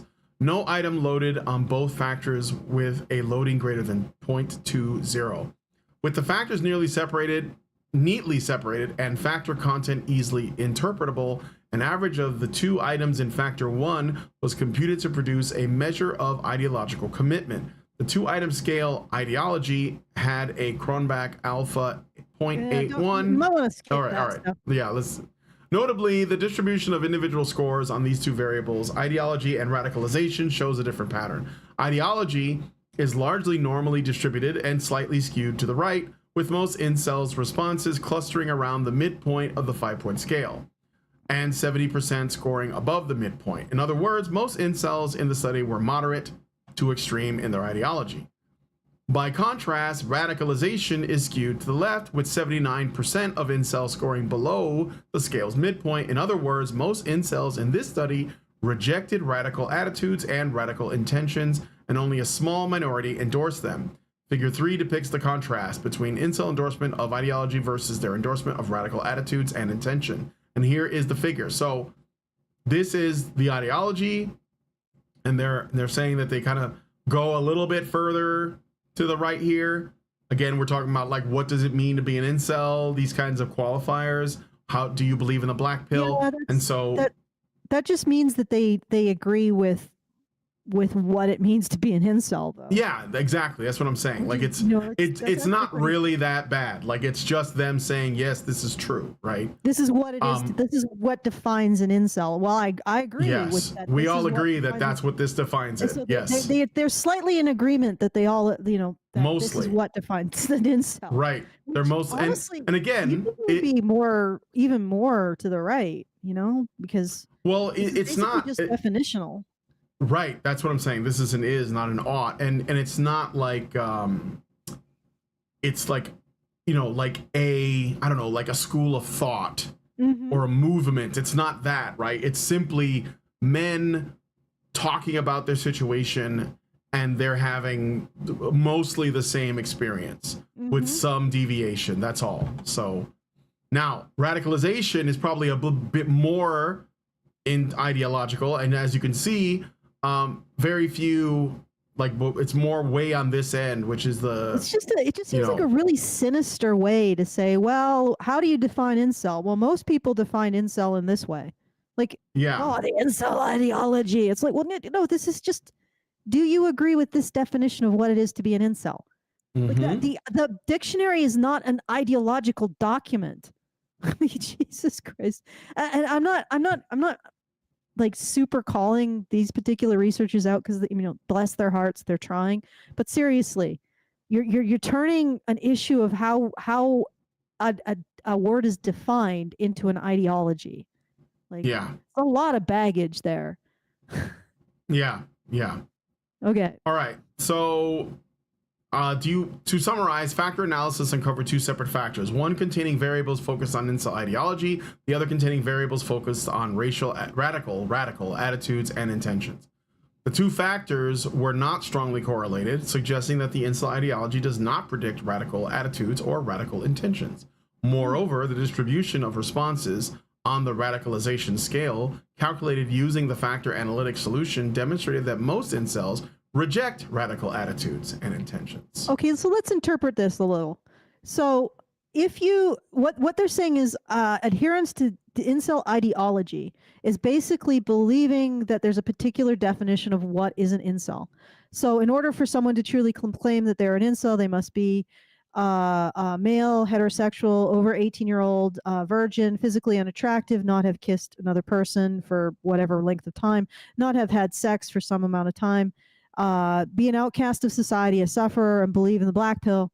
Okay, so we have a definition, and if people agreed with the definition, they were seen to be consistent with an incel ideology.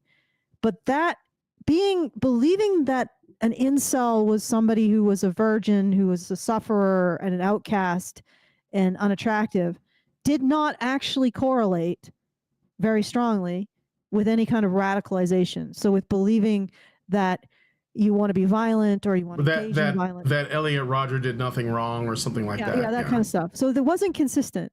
So the men in this could believe that they were an outcast, that they were physically unattractive, and that they were suffering, but they did not believe that they were then entitled to sex. Right. There you go. I think that no strong. Right. I bet if you actually did all of this and tested for how much they believe that an incel is defined by being a virgin, being physically unattractive, being an outcast, suffering, how much they agree with that statement, and how much they agree with things like, I'm entitled to sex. If you made it that clear, you might find no connection.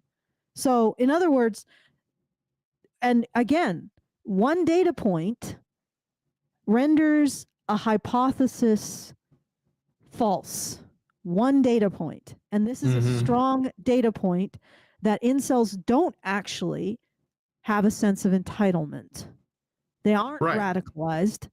Like they're not going around thinking, oh, I'm owed sex. They're actually just going around feeling bad because they're unattractive. That's it. Yeah. And when people say, oh, incels think they're entitled, they're actually demonizing incels. And again, one data point invalidates a hypothesis. You have to go back to the drawing board with your hypothesis. Incels do not consider themselves entitled to sex, period. They are not radicalized. Unlikely that they're radicalized. They don't consider themselves entitled, even if they believe that they are suffering. Okay? They're not saying that suffering entitles me to anything. They're just saying, I am suffering.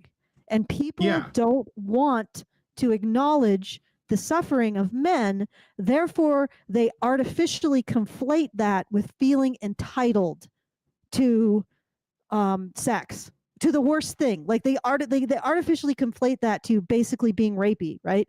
Because they don't want to deal with it. They want to hand wave the whole thing. They don't want to have to deal with the suffering of these men. So they say, no, these guys are rapey. They're awful people. They deserve it.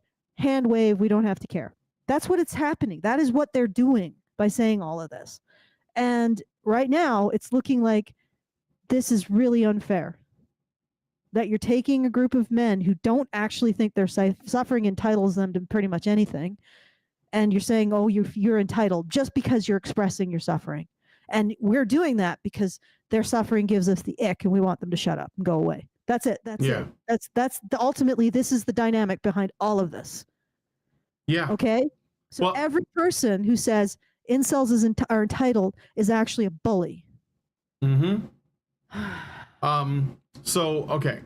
Sorry. I know you were trying to get in there. No, I was just saying to be charitable to this study, because I think this study is good overall. I know, but I'm pointing out that I think that they are probably imprecise in using the word ideology as one of their factors, like when they talk about incel ideology, because I don't think it is an ideology. And I think that, but I think it's described this way. I think it's very commonly described this way. And lots of people is, you know, especially like very prominent intellectual figures, even some of our favorites, will use the term incel ideology as though those things are a real thing, and they're just not. It's just, you know, somebody in the chat said essentially what it is they've always existed. It's just guys who are having trouble with relationships.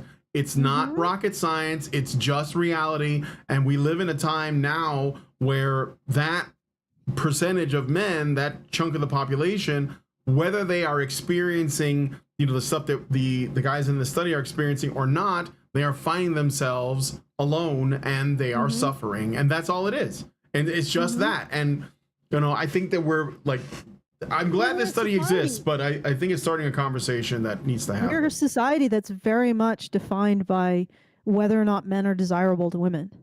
Yeah. Like it is so much like socially desirable, sexually desirable.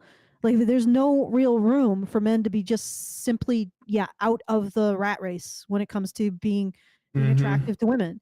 And it is a rat race. Like when we went through the icks, remember that? Like they were crazy. It's ridiculous. It's if a man is in any way a people, if he demonstrates that he's a people, then he's an ick. It's like what the hell's wrong with you? Anyway, and and this is a lot of pressure to put on men.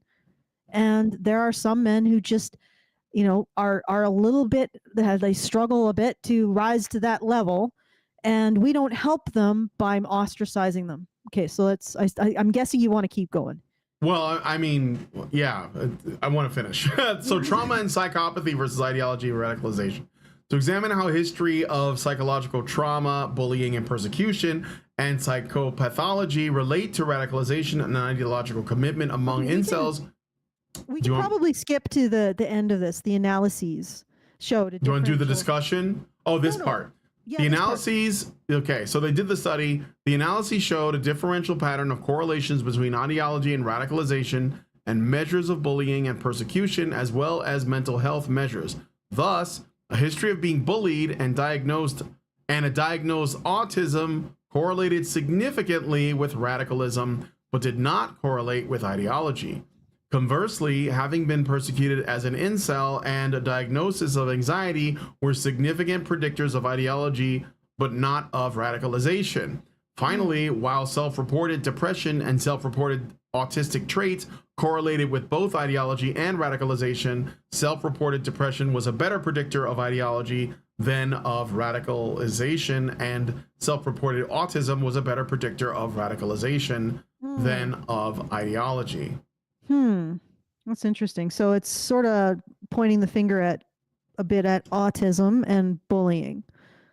Well, if you combine bullying with autism, you might get radicalization, because bullying a normal I guess like a person who's like mentally healthy, maybe sometimes some bullying can be like a character building experience. Like we were just talking about the body positivity movement, and on a news show, let me switch cameras really quick.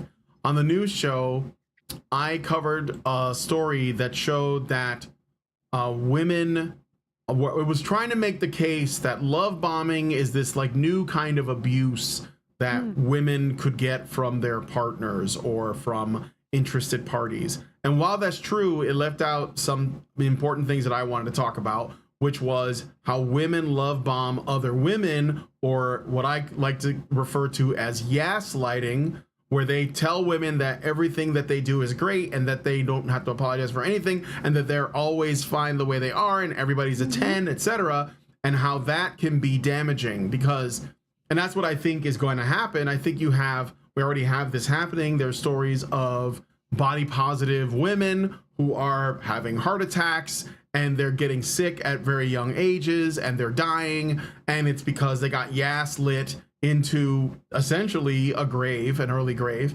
And I think that, like, while I'm not necessarily saying we have to bully people, I think that some reality checks are necessary. So I think that if you are not autistic, but you're being you experience some bullying as a young man, it might be a good thing because it might put you on a correct course to change behaviors that are harmful if that's where that comes from, if that kind of like negative reinforcement is used for that. But if you're autistic and you don't know why someone is bullying you because you're not able to, I don't know, maybe you can't discern that really well, you might like, and especially if it's really relentless and it's constant and it's coming from girls, because they don't really say it comes from, but I imagine that incels who are, hurting and lonely are probably experiencing bullying from girls as opposed to boys because they bully for different reasons.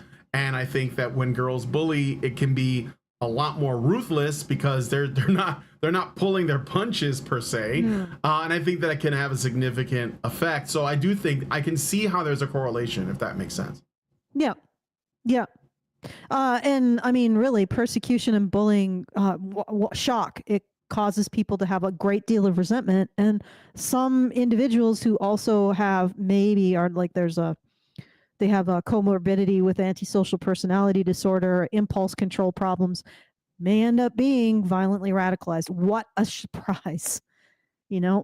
Beat enough dogs and you'll get a dog that bites back. Yeah. So like an autistic victim of bullying is basically like getting bullied and doesn't understand why, and he's made to feel hurt. He doesn't like, you know what I mean? That's what I would think. I don't know. I'm not an autist, but we have lots of autists watching, so maybe you guys know. I don't know. I'm probably an autist, so. Yeah. So anyway, okay. Back to the discussion. So this is where they get their results. Squirmy person, so there you go. Well, I heard this joke, and I think it's perfect. I'm gonna go back to this real quick. It's about cats and dogs. Okay. Cats are autistic. That's why they're like, kind of like just cats are autistic and dogs have Down syndrome. That's the only, you get it? That's it right there, right?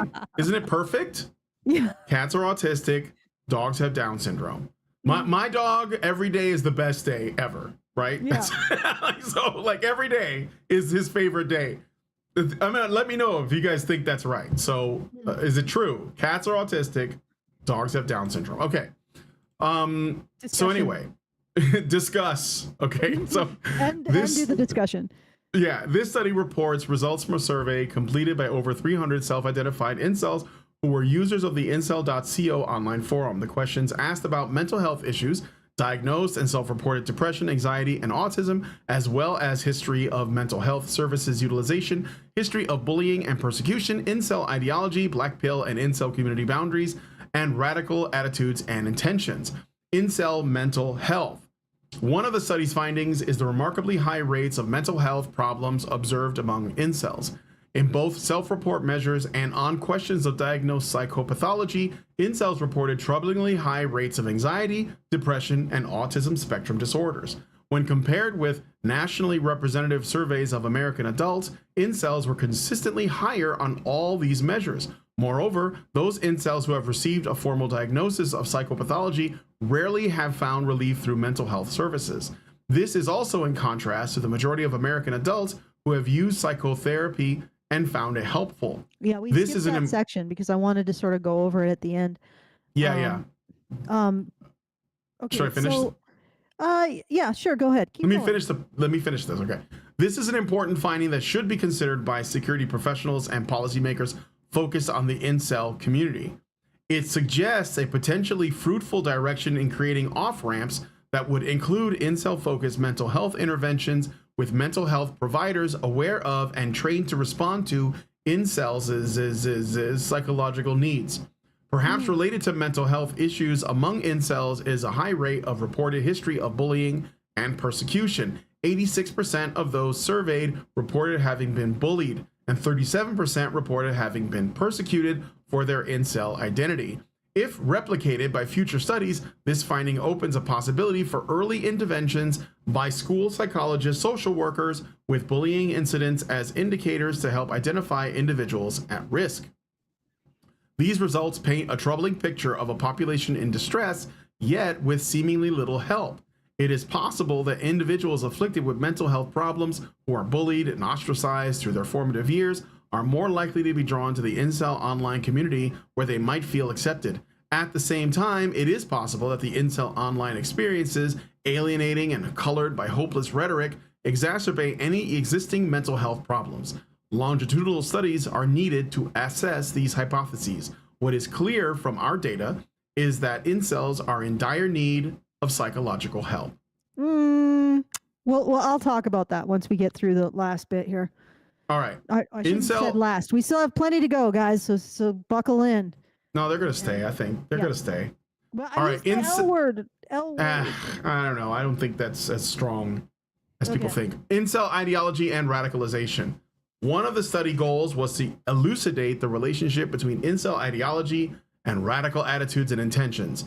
A factor analysis revealed that ideology and radicalism were two separate factors among incels that were not highly correlated. In other words, subscribing to incel ideology was not a good predictor of radical attitudes or intentions, and vice versa. This is consistent with research of other radical groups that shows that radical ideas are typically not good predictors of radical action.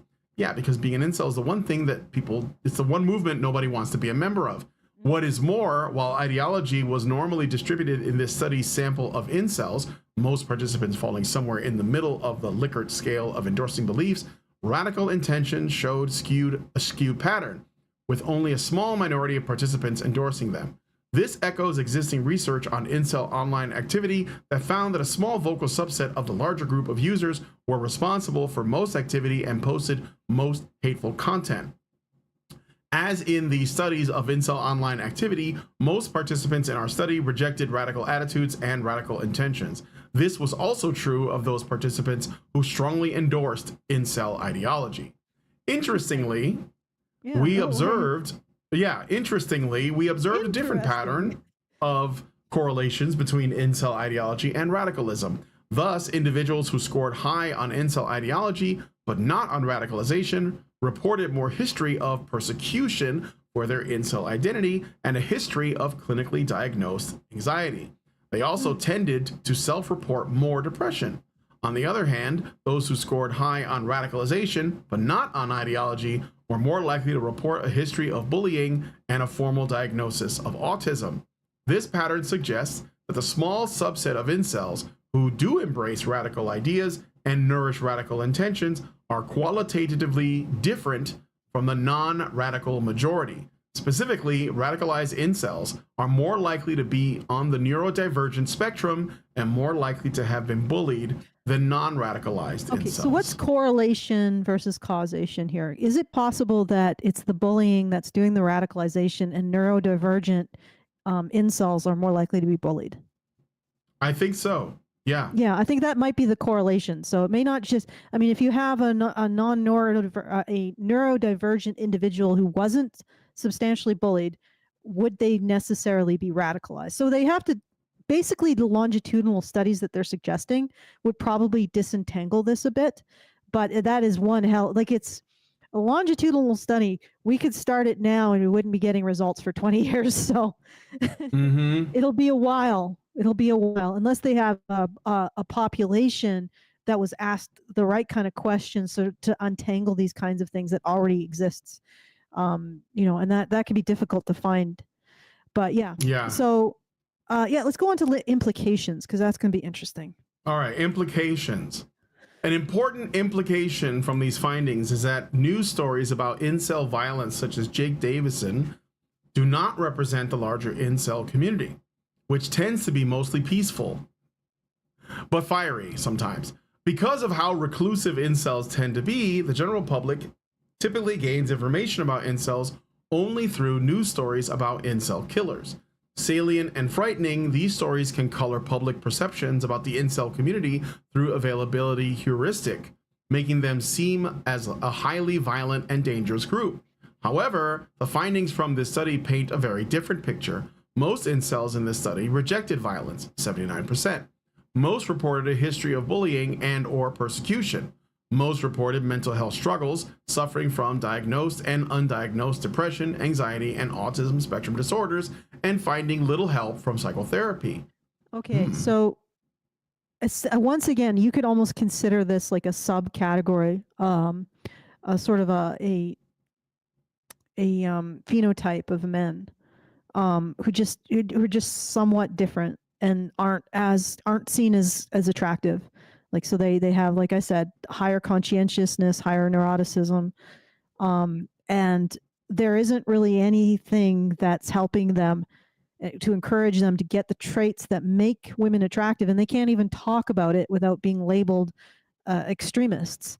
Because honestly, this is our society seems to be in a war with the relationship between men and women. Like we've literally decided, hey, we hate any kind of easy relationship between men and women. We're going to make it as disturbed, as screwed up, as toxic as possible.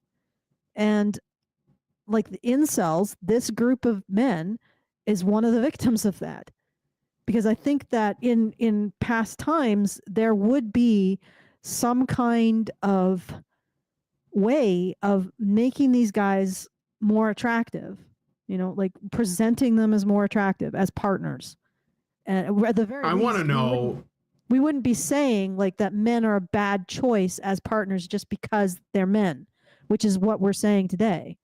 So these guys who are already they're already, let's face it, they're already in the ick category that women define, which is now becoming a legal category, which is disturbing as hell.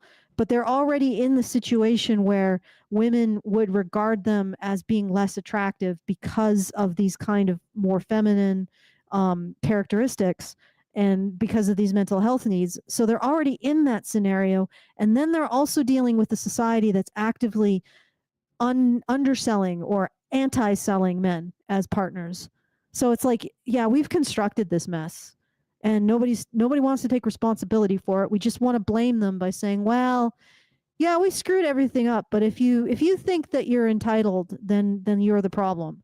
And they don't even think they're entitled. So we just want to use that to dismiss them utterly. But go ahead. Yeah. Sorry, I sort of jumped on top of you there. That's all right. I was just going to say one thing I'd like to know, and I guess it's not in this study, is how many of these guys don't know who their father is or doesn't have an involved father.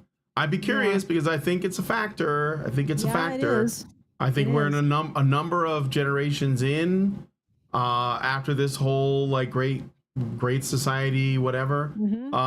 So I don't know. It's funny that it never comes up, but I don't know that they thought to ask the question. That's one of the things about studies too, is that they may have really good intentions, but there may be other variables that they're not considering, that because they're just saying, oh, they have serious mental health problems. Like, yeah, but why do they have that? Like, where does that come from? What is their childhood? What is their trauma? Because I'm sure that there's something, right? Like, I think that there's always been men who just, never found a woman, either because they were excluded from the gene pool, unfortunate circumstances, or maybe they didn't want to and they basically just died bachelors. Of course, this happens, right? But I think that if it's looking like it's a bigger problem, and there are men, we are seeing like higher and higher, rates of autistic diagnoses. It could be because we didn't have the science. It could be because it's happening more often. I don't really know. I don't think anyone really knows the answer.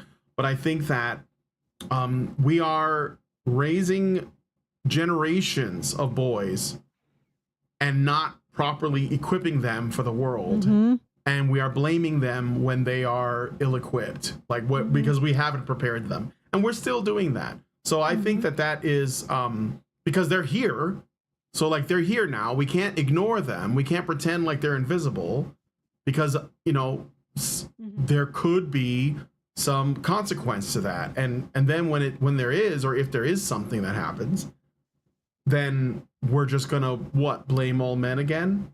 Yep. I just don't. I think that there needs to be like. I think we're finding a pattern here.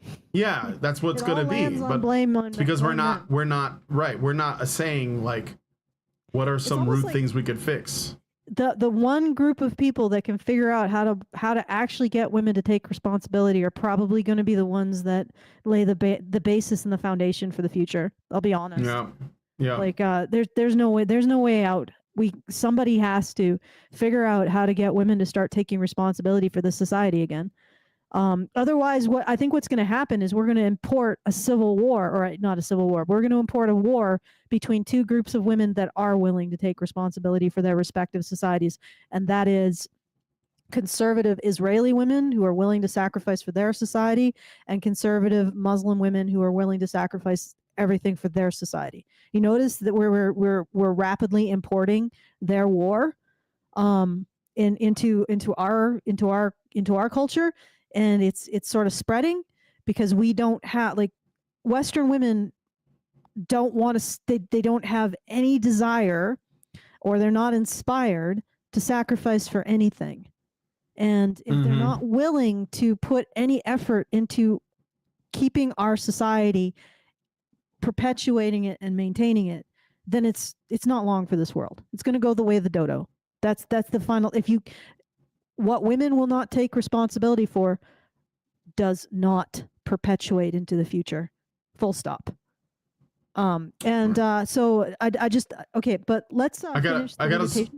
I got another Super Chow. I got a Super Chow. So Richard Pierre gives us $5 and says, I'm curious as to where the incel population falls on the progressive stack with the list of forms of oppression that they have experienced. Is there a possibility that the social justice crowd will be willing to emptily advocate for them or not? I think you know the answer to that question. Yeah, Richard. No, come on now. The answer is no. They created them. They're one of the reasons why incels exist. That they would say it's collateral damage. That's what they would say.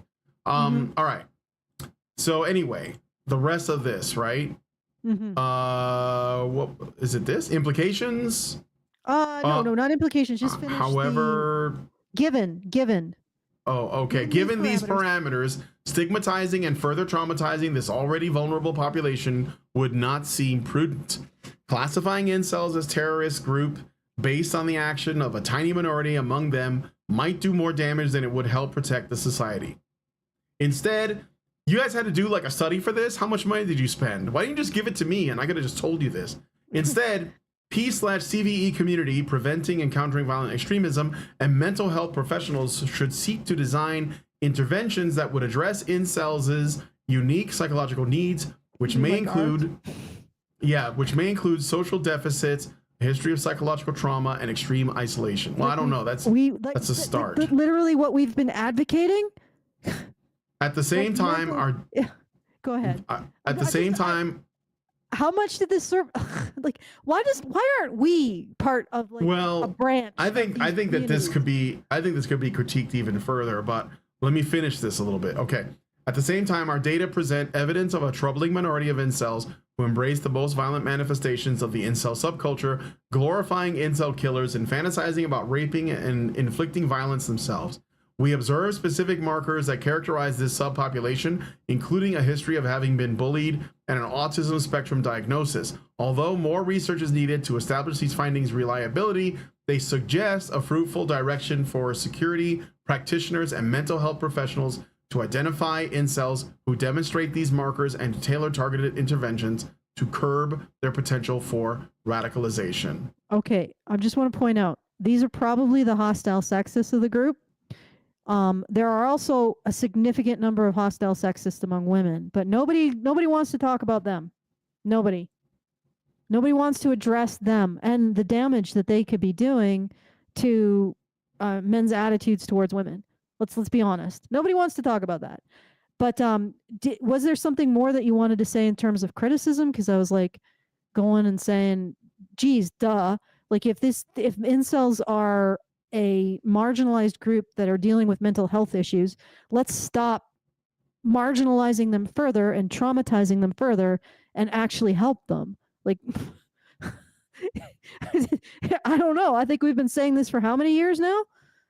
Ugh. Yeah, so the issue is the issue that they're not getting is that they think that there needs to be some kind of therapeutic or mental health intervention. And this is a problem because incels and men in general do not trust therapy or psychological assistance, and rightfully so, they shouldn't.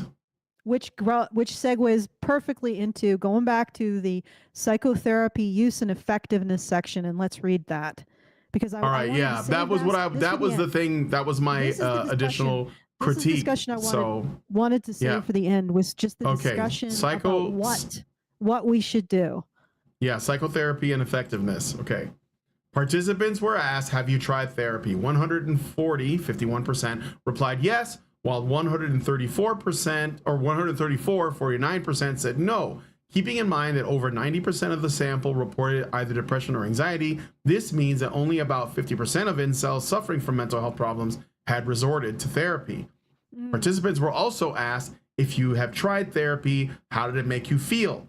Only 6% reported that it made them feel better, 47% reported no change, and 15% reported that therapy made them feel worse. By contrast, meta-analyses of multiple large-scale studies of psychotherapy efficacy in adults have reported that psychotherapy was more effective than no treatment for most patients. So they're saying, in the meta-analysis, okay, depending on the duration of treatment, between 50% and 75% of patients reported positive changes as a result of psychotherapy. Figure 2 summarizes this. So this is the chart. Okay. So yeah, this is really striking.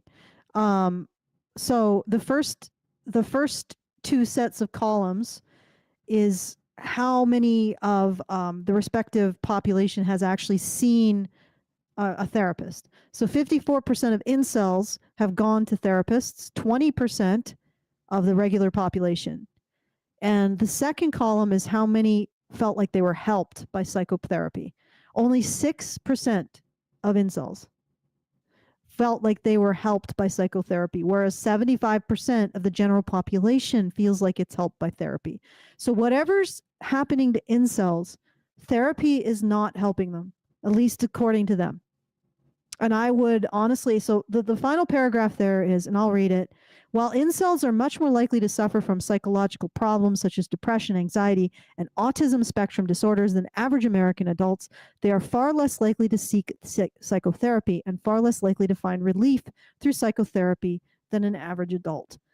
Now, let's assume that the therapy is the problem, that the treatment is the problem and not the patient. So psychotherapy isn't actually helping incels. And we need to look at why. What we need is actual research into what potentially could help incels. So we need more research into the factors that they're dealing with, the mental health factors that they're dealing with, the personal social issues that they're dealing with. And we need more research into what they feel has helped them to improve their attitude, what they feel is encouragement in their lives. So we need a lot more research into them as people, recognizing that, regardless of how attractive they are to the opposite sex, they are still people, and people deserve our help, and they deserve our interest, and this is what occurs to me. Why psychotherapy isn't helping.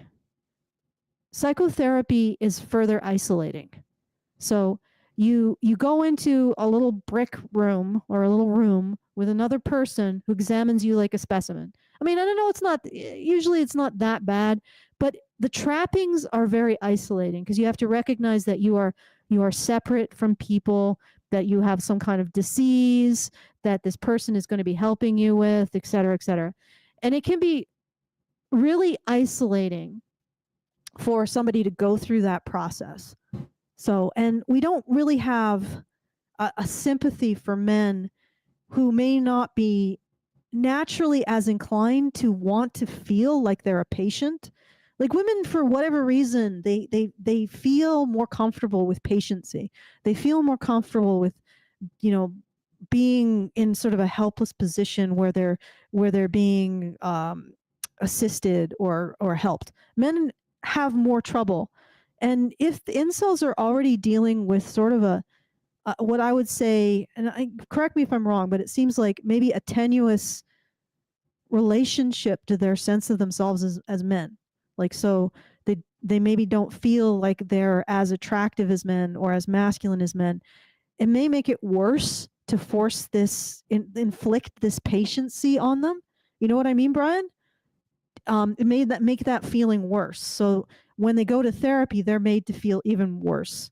So incorporating that and trying to figure out an intervention that avoids exacerbating that feeling of helplessness and patiency might be very beneficial. The other thing is that treating this like an illness in the individual, like putting it all on the individual, that's a lot of weight. When I'm looking at this, and this seems like it is a perfect storm constructed by a whole bunch of political, social, and financial factors that are outside of the individual's control. And so isolating incels and saying, well, we're going to look at this through a mental health perspective in which all of these problems that we have actually constructed for you are your fault. Like that right there. Like if I was in that situation, that would piss me off, because a lot of these factors that incels are dealing with are the fault of institutions in our society. Like we don't need another goddamn campaign about how awful men are as partners for women. We don't need another bear versus man meme, viral meme, which is probably, and we don't need all this stuff. We don't need more feminist rhetoric around, oh, men use rape and domestic violence in their relationships to create a sense of fear in order to maintain the patriarchy. We don't need more of that. Like this, the constructing this situation where the average man is seen as less and less and less attractive, that's not on him. That's on all of this other crap. And also the financial system in which all upward mobility has now stopped, that is also not on the average incel, you know. And the fact that the incels are going through a system in which they don't get any assistance for their mental health issues because they're boys and men, because they're last in line, even if they're allowed to be in the line for help, men and boys are last in line, and then they're again blamed for that. Like the intervention should have happened well before this, right? So I mean, there's all this perfect storm of social factors that we are, by making this a psychological issue, you're pushing on incels. And I know why they do this, because they don't want, oh, we're going to radicalize them. We're going to make them think that they're right. Well, they are right. They are right. They are right. Women have incredibly high standards. They have these high standards because they want a partner that'll make their girlfriends jealous. We have no way of controlling that behavior. So we allow women to do this, not just to the detriment of relationships with men and men having relationships with them, but to their own detriment. Because you're going to be like 50, 60 and you're still doing these shitty competition games with other women? Like you haven't built anything because everything is about making your girlfriends jealous, which, you know, your girlfriends change every 6 months anyway, so who cares? Like this is not healthy. We are not a healthy, serious society. And we're not acting like that. And these guys, in many ways, are a victim of that. And we can acknowledge that and then start to look at it in terms of, well, how do we overcome this? How do we overcome this nonsense? And it occurs to me, like with looking back in past, there is a lot of benefit that incels specifically have brought to civilization. If we want to look at not necessarily incels as the current identity, but this idea of this phenotype of men who are less attractive to women. So they are sort of pushed out of that kind of rat race into a different kind of thought sphere or a social sphere. Now, who are the people? Who are the groups of people that this describes? Well, I will tell you. The guys who founded Rome. They were marginal men who were sort of cast off from society at the time. So, I mean, pretty impressive CV to those guys. You know, bunch of sexually frustrated men who had no access to women. I mean, the big thing that they did was they went and they stole a bunch of women. We don't want to do that, but, you know, I'm just pointing that out. Like, and then also we have the disciples of Christ. You know, pretty important too. You know? And then moving into the Middle Ages, we have entire enclaves of what we would term incels who constructed the basis for the scientific revolution, which then constructed the foundation of the industrial revolution that brought us to where we are now. Like these are pretty significant social revolutions. So the idea that this phenotype of man who is sort of almost selected against doing all the things that women do, just being sort of a rock and like a, you know, selected against in the mating sphere as like a useless or a dangerous. Are you kidding? Maybe we should take a moment to thank the incels for the modern world. Because like, again, a lot of the stuff that we take for granted came from monasteries, from guys who were just whittling around, dealing with herbalism, dealing with genetics, dealing with creating our new forms of agriculture. Like science comes from them, you know? And like this is a very valuable activity. And maybe guys who aren't dealing with the pressures of, and it's not even just being in a relationship with a woman, it's being a father, it's taking care of kids, you know, it's doing this kind of stuff. That can take a lot out of, you know, a guy's ability to focus on the creative, focus on the innovative, focus on developing ways of using cooperation with other men to benefit the community, right? So, I mean, maybe this phenotype of men has a very, very huge value and a great deal to contribute to the human race. And instead of saying, hey, you're a problem because women don't find you attractive, maybe it's more, you have a different purpose, and that's not lesser than getting a woman. And maybe in pursuing that purpose or finding it, you will get a woman, but maybe it's not really about that. It's about recognizing that you have value regardless if you're desirable to women. I mean, like, again, maybe take a moment and think about all of the men throughout history who have not been in relationships. Isaac Newton, Tesla, you know, like think about all the men who have not been in relationships with women and what they have contributed to the human race, you know, and it's significant.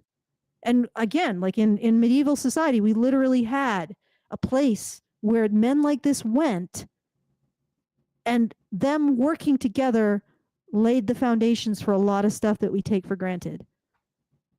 You know, and so stop looking at them, at the incel phenomenon, as terrorists or victims, and start recognizing that we are once again in a society that wastes entire groups of people who are actually capable and have the potential to tremendously benefit society. And we're doing so, and I think part of the reason why we're doing this is because in a way we're afraid. We're afraid of the innovations that are made possible by this group of men who are focusing on maybe focusing on their intellectual, philosophical, religious, spiritual kind of pursuits. We're afraid of what they can do. And it's not in terms of terrorism, but it's in terms of really changing the structures that we exist. We're afraid of their innovation because we're living in an ossifying society that is afraid of risk and change. Anyway, that's what I wanted to say. Maybe we, instead of looking at incels as a group of people that needs to be helped, we need to look at them as a group of people that are being wasted by the society, that have inherent potential that we're not tapping. And maybe look at them as, you know, hey, maybe we should have Thank an Incel Day. Hey?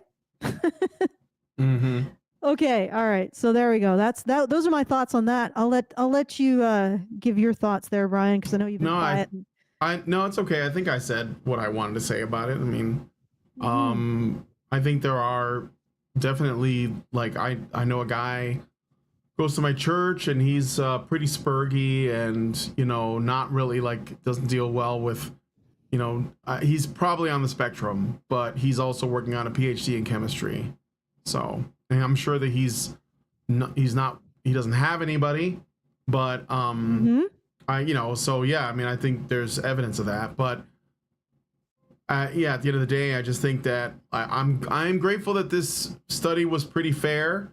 and I hope that I'm surprised that it was actually published and that like it you know, it was allowed to be seen by people. So it's a good sign. Yeah. I mean, I think that the people who are doing this, they're trying to bring some light to this and maybe open it up so there's some air in there. Well, yeah, I mean, hopefully people realize that if you want to address a problem, you have to correctly identify it. And I think people know something is wrong and they're not getting all the answers and they're trying to find them. And you know, I'm happy for that. So yeah, that's it. Ultimately, what I'm saying is that I think maybe incels, rather than therapy, they need a sense of a purpose and a connection to the greater work. Well, men's way, it's just men's way of healing, I think. Yeah, we're not doing, we're making it into this woman's way of healing, and that is kind of what the whole psychotherapy is set up as, and that's why I think men generally are not interested. And I would bet they say that this is like a general population study, this like, you know, US adult study. I bet the majority of those people are women. Yeah, it's possible. So I think so. I'd be willing to bet $1 on that. Men are gravitating more towards like cognitive behavioral therapy, which tends to focus like more men's on, sheds, like building things with their hands, like, you know, whatever. Behavioral therapy tends to focus more on the patient as an actor in his or her own life, so that you take responsibility for your thoughts and changing them and that kind of thing. That might be the kinds of therapies that appeal to more to men. But again, like, I think that this might actually be very beneficial for women too. We need to start developing therapies that explicitly heal people's feeling that they are agents in their life, that they have some control, not all control, because that can become its own kind of weird, like, helpless addiction. Like, oh, I can change everything, I can do anything. Yeah. But correctly identifying what you can control and taking mastery over it. We should have therapies that do that. And I think that would appeal a lot more to men, but it'd also be a lot more helpful to women, honestly. I think so too. I think we should incorporate men's way of healing and see if it's helpful to women too. That's it. Yeah, I think it would be, because when you look at psychological coping, men actually top the charts. They just cope with more than women. Let's be I know that's lots of women are like, oh my God, I can't. No, men are actually coping with a lot more. They're coping with more workplace death. They're coping with more issues as a result of family breakup. You know, they lose more in that process. You know, there's a lot men are coping with. And when you just look at just average everyday coping, men do it better. They tend to internalize less. They tend to be able to see how to get out of a situation or improve their behaviors to affect a better outcome. So, I mean, they have coping skills that would be very beneficial for women to learn, you know? And honestly, there's also coping skills that women have, which might be beneficial for men to learn too. But, you know, strangely enough, you know, there's a lot that men and women can learn from each other. And we just seem to be in a situation where we refuse to recognize that when it comes to men. All right. So. All right. Okay. I think that we're good. Yep. All right. So I want to take this moment to remind you once again, we are doing our monthly fundraiser at feedthebadger.com/support. Your support is the reason why we continue to exist. So please do consider supporting us. feedthebadger.com/support. And if you have a comment that you want to send us at any time, even after the show, we will endeavor to read it at the next, you know, relevant show. And you can do so at feedthebadger.com/justthetip. feedthebadger.com/justthetip. Send those comments. Tell us we're not screaming into the void, that you're out there, that you're listening, that you're appreciating what we have to say. Or you can tell us that you don't like what we have to say. We're all wrong. We get those too. And we read them and we ponder them. Or you can, you know, use it as a platform to call upon the elder gods. Some of you guys seem to enjoy doing that as well. So once again, feedthebadger.com/justthetip. And back to you, Brian. All right. Clean up your room. Well, if you guys like this video, please hit like, subscribe if you're not already subscribed. Hit the bell for notifications, leave us a comment, let us know what you guys think about what we discussed on the show today. And please, please, please share this video, because sharing is caring. Thank you so much for coming on today's episode of Maintaining Frame, and we will talk to you all in the next video. are machines, dude. Okay? They are literal machines. They are talking point machines. They are impossible to fucking deal with, especially if you have like a couple dudes who have good memory on top of that too. Holy shit, you're fucked.